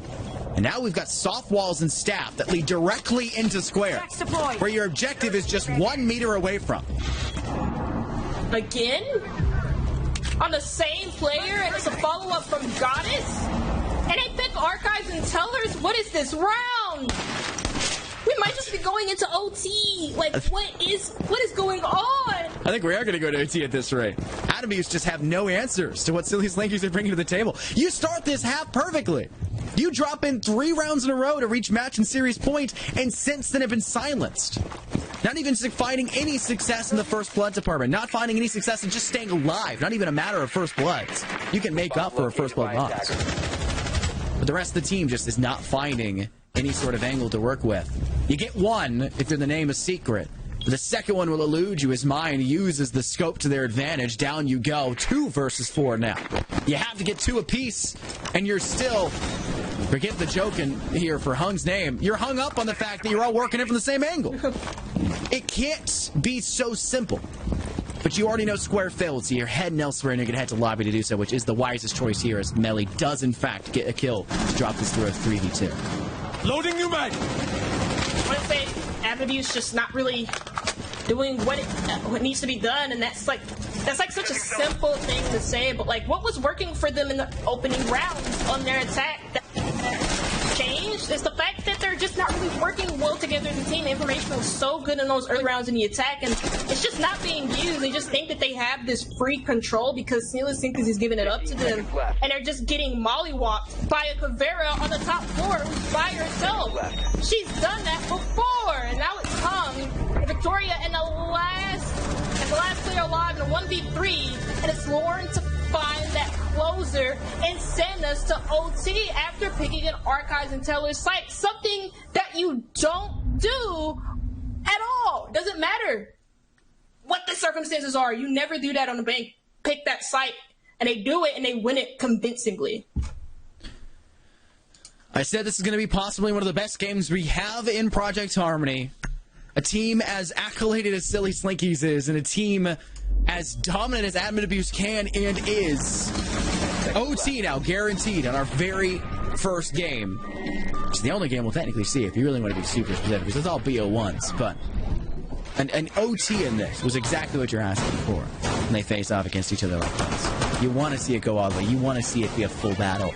And giving admin abuse attack now twice, where they have to step into OT and do it twice, when Turler has been quite literally walking circles around you, being moments away from interrogations, by herself too. Yeah, exactly. It's been that bad that a single individual has been your entire undoing. You will fall asleep tonight and fear the name Turler. Caviera is already known as the goddess of death, it feels like, and it's just gotten even worse in the right hands. Attackers are moving to defuse. It's even scarier when you have Turler in chat just saying, I know what you are. I know your game. Your mind, Cabrajo, whatever Caveira says in Portuguese. It's kind of funny. I love Caveira. Portuguese. I love Caveira too. If you look at my stat trackers, it's pretty much all Caviar and Blitz. That was very toxic. My favorite strategy. Again, another angle of down inside cave. I don't know why the camera does that in observing. Yeah. It's just so weird. Does it ever on Cafe too? It'll jut the camera up really high when you attempt to do stuff. But Avid Abuse following the Ubisoft initial trailers for R6, all just 4-man stacking inside of cave and just slowly checking corners and walking through and getting into supply and just trying to work a server and trying to work their way through something. They do get first blood though. The Valkyrie of Goddess no longer on the board. Cavi in a huge firefight, very much so stressed for their life, but has the assistance from Kato, who takes down 2 from inside staff. The best defense is a good offense.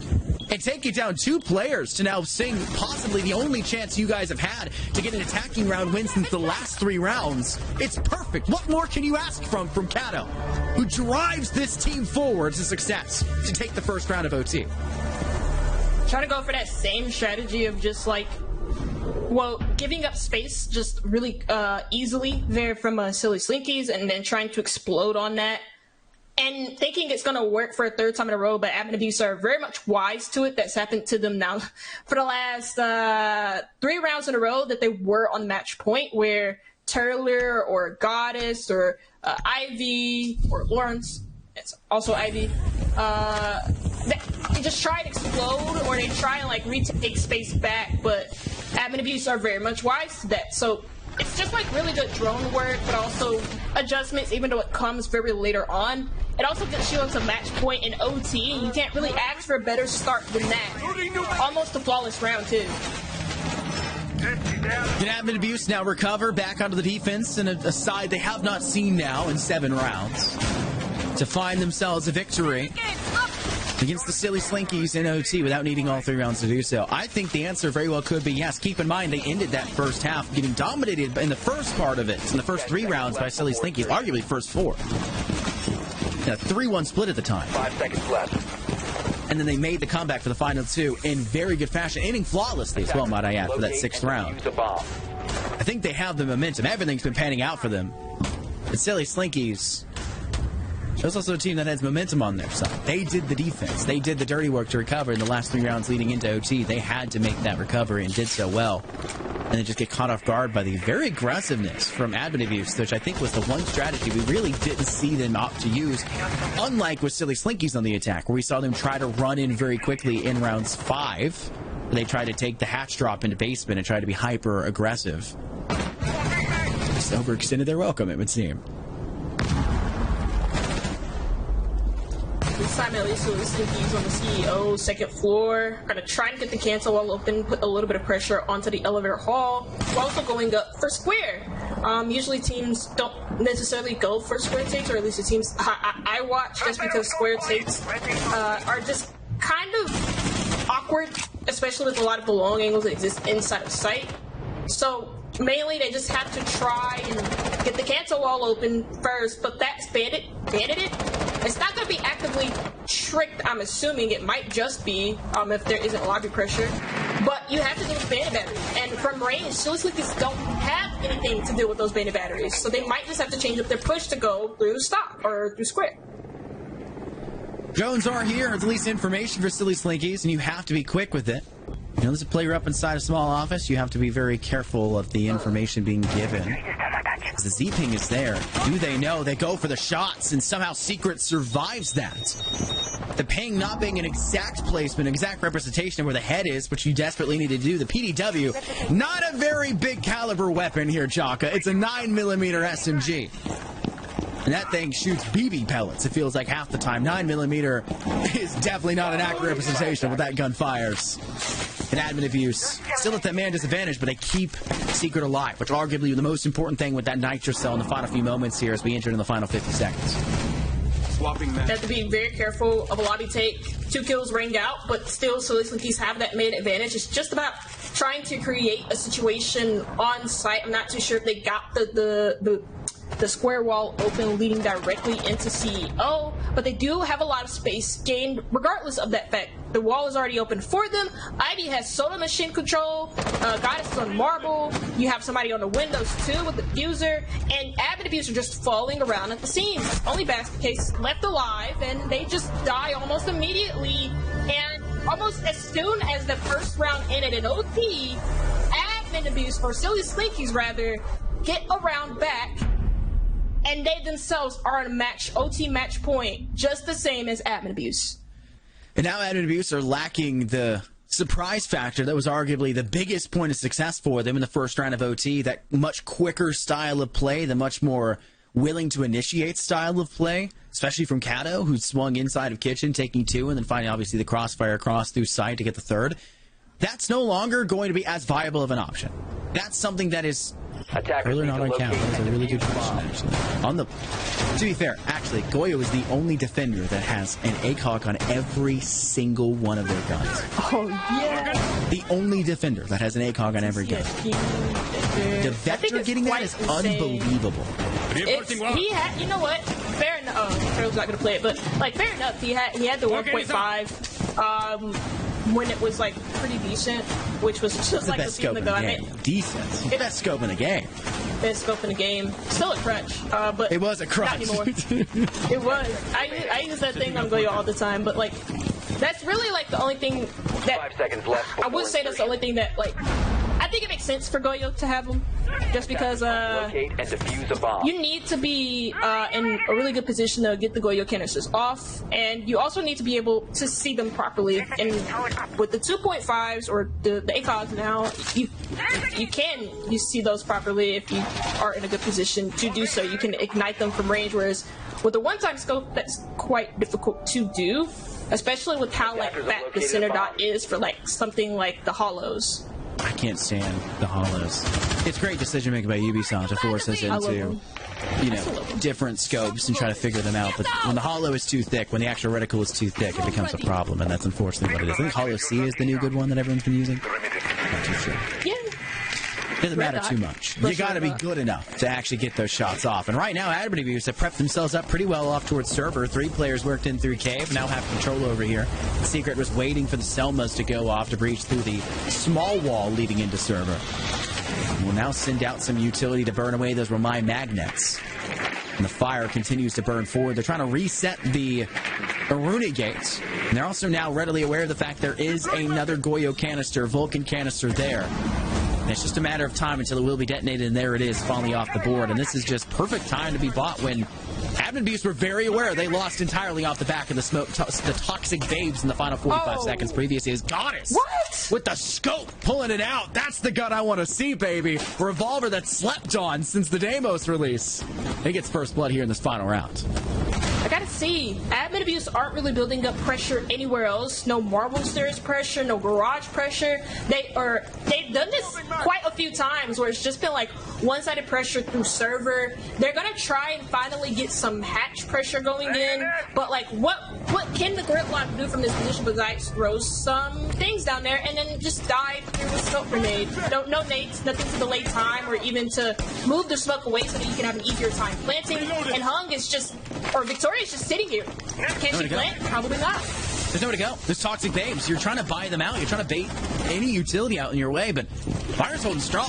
They wanted nothing to do with any of that utility tossing yet. They want to just sit back and bide their time. Another toxic babe is waiting to be sent. Finally, will go through, and that is the final.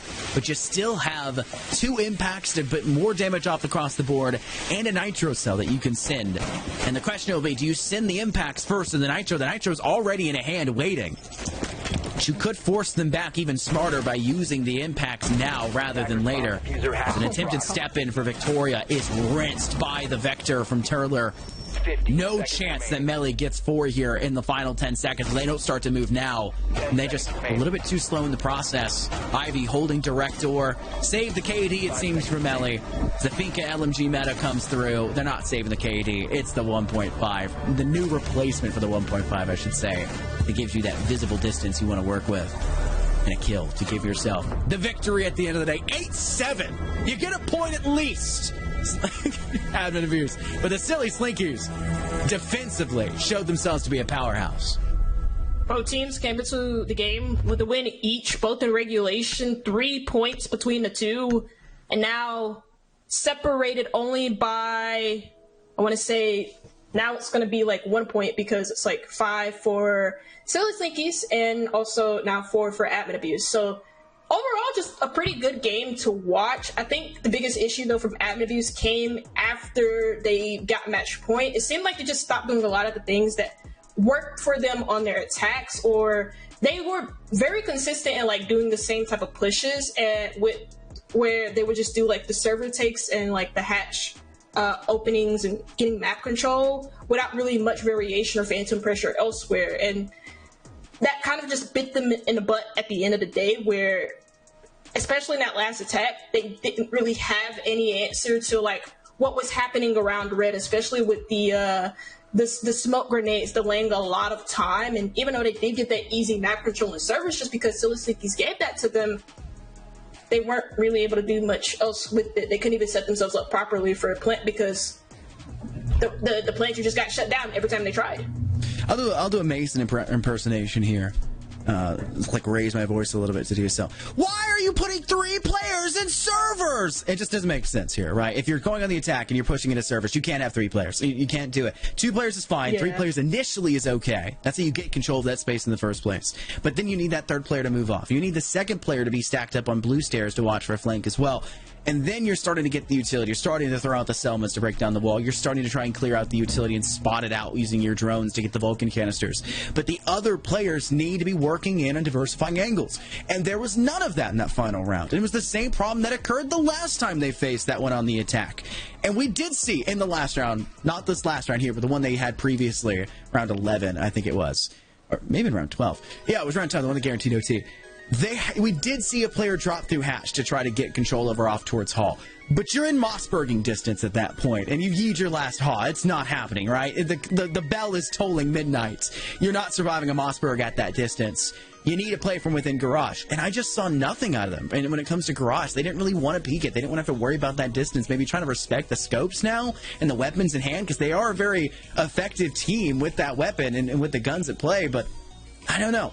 A little bit more. Positioning is everything, and we saw it be a problem for both sides. In the first half, you'll see it in the replays, a lot of those kills came out from players just being overextended or not realizing that they've been caught off guard from the flank because they don't have enough information, which is somewhat normal. And then in the latter half, you see the same thing coming in about why rounds were losing, not from kills being the biggest factor, but from lack of being able to control space and dictate the flow of the rounds, which is the biggest problem for the attacking side there in the final few rounds.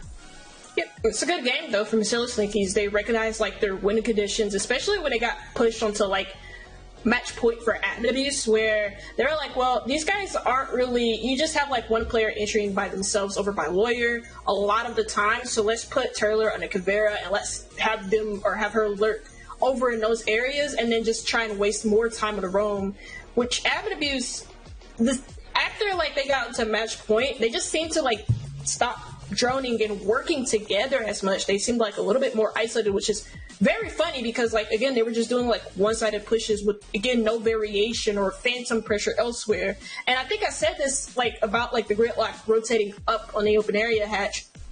What can she really do? She didn't have maze at the time, the only EMP impacts, and like the gridlock track stingers, all you need to do is just shoot like the initial canister and then you don't have those anymore, or you can just shoot the track stinkers because they're just one hit. So not really a lot. And also you have impact, so you can also do that too and just clear a lot of them.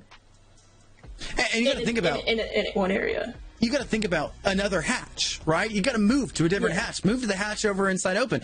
Don't work square hatch. Work open hatch, and then try to think about possibly taking that space to stairs, right? You can't drop that. Go through stairs instead. You had seen it be successful against you. You saw it be successful when you used it. change it up, because you cannot let Ivy continue to hold that hallway there. There was just too much control there. Ivy was in so much control of where they were lying in wait for the opposition to pursue them that they were willingly peeking door into B site. They were actively moving and pressuring towards their demise, because what else are you going to do? They can't swing in there anyways. There's a billion pieces of utility that are going to keep them at bay. She wants a piece of the pie. If you're not able to get it and you're not able to, I won't say give them something to do throughout the round, then you're finding into your own due diligence. It's your fault that they're able to have those players stack up so heavily there. It's got to be adjusted. And this was the exact thing I was talking about with Bank heading into this, where teams tend to run into problems when it comes to basement. They tend to run into problems with a lot of information and then just not understanding the ebb and flow in the middle stages of these rounds. So many of these attacking round wins, Chalk, it really just felt like, let's get into the map, all 5 in one single area, maybe just 4 of a single area, and then just push. And we saw it work, and we saw it didn't work, and then there wasn't much past it besides a final 15-second hold. But that's the game. That's the way R6 is. At least it's not a TDM meta anymore. But that's it for Project Harmony today. And that's where we're going to end this broadcast. We'll have a bunch of replays throughout all of the series, and then this series more specifically right after this. So make sure you guys check. You can see what I was talking about previously. But my name's Infernos. It's been a pleasure to be here, joined by the oh-so-wonderful Chaka. Thank you to Dap in the broadcast booth. Thank you to Harrison and Mason, who were doing the first casting of the first 2 games of the day. And a big thank you to Nanos as well. Names we had for our first broadcast. It's been a pleasure. We'll see you guys next week with more Project Harmony.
5 seconds. Attackers are dropping bomb diffuser.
left.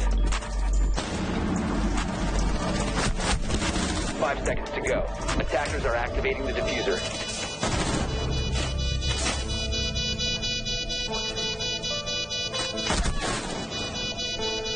Incoming!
Diffuser has been dropped.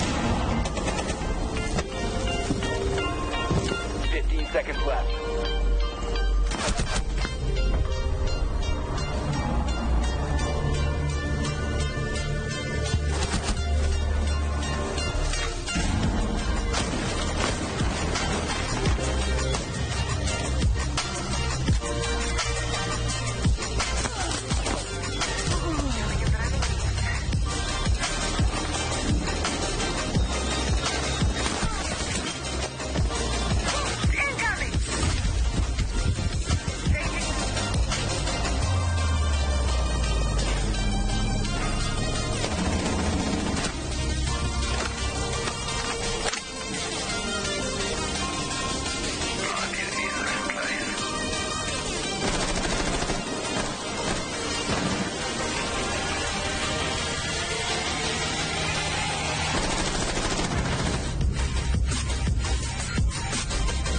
Seconds left.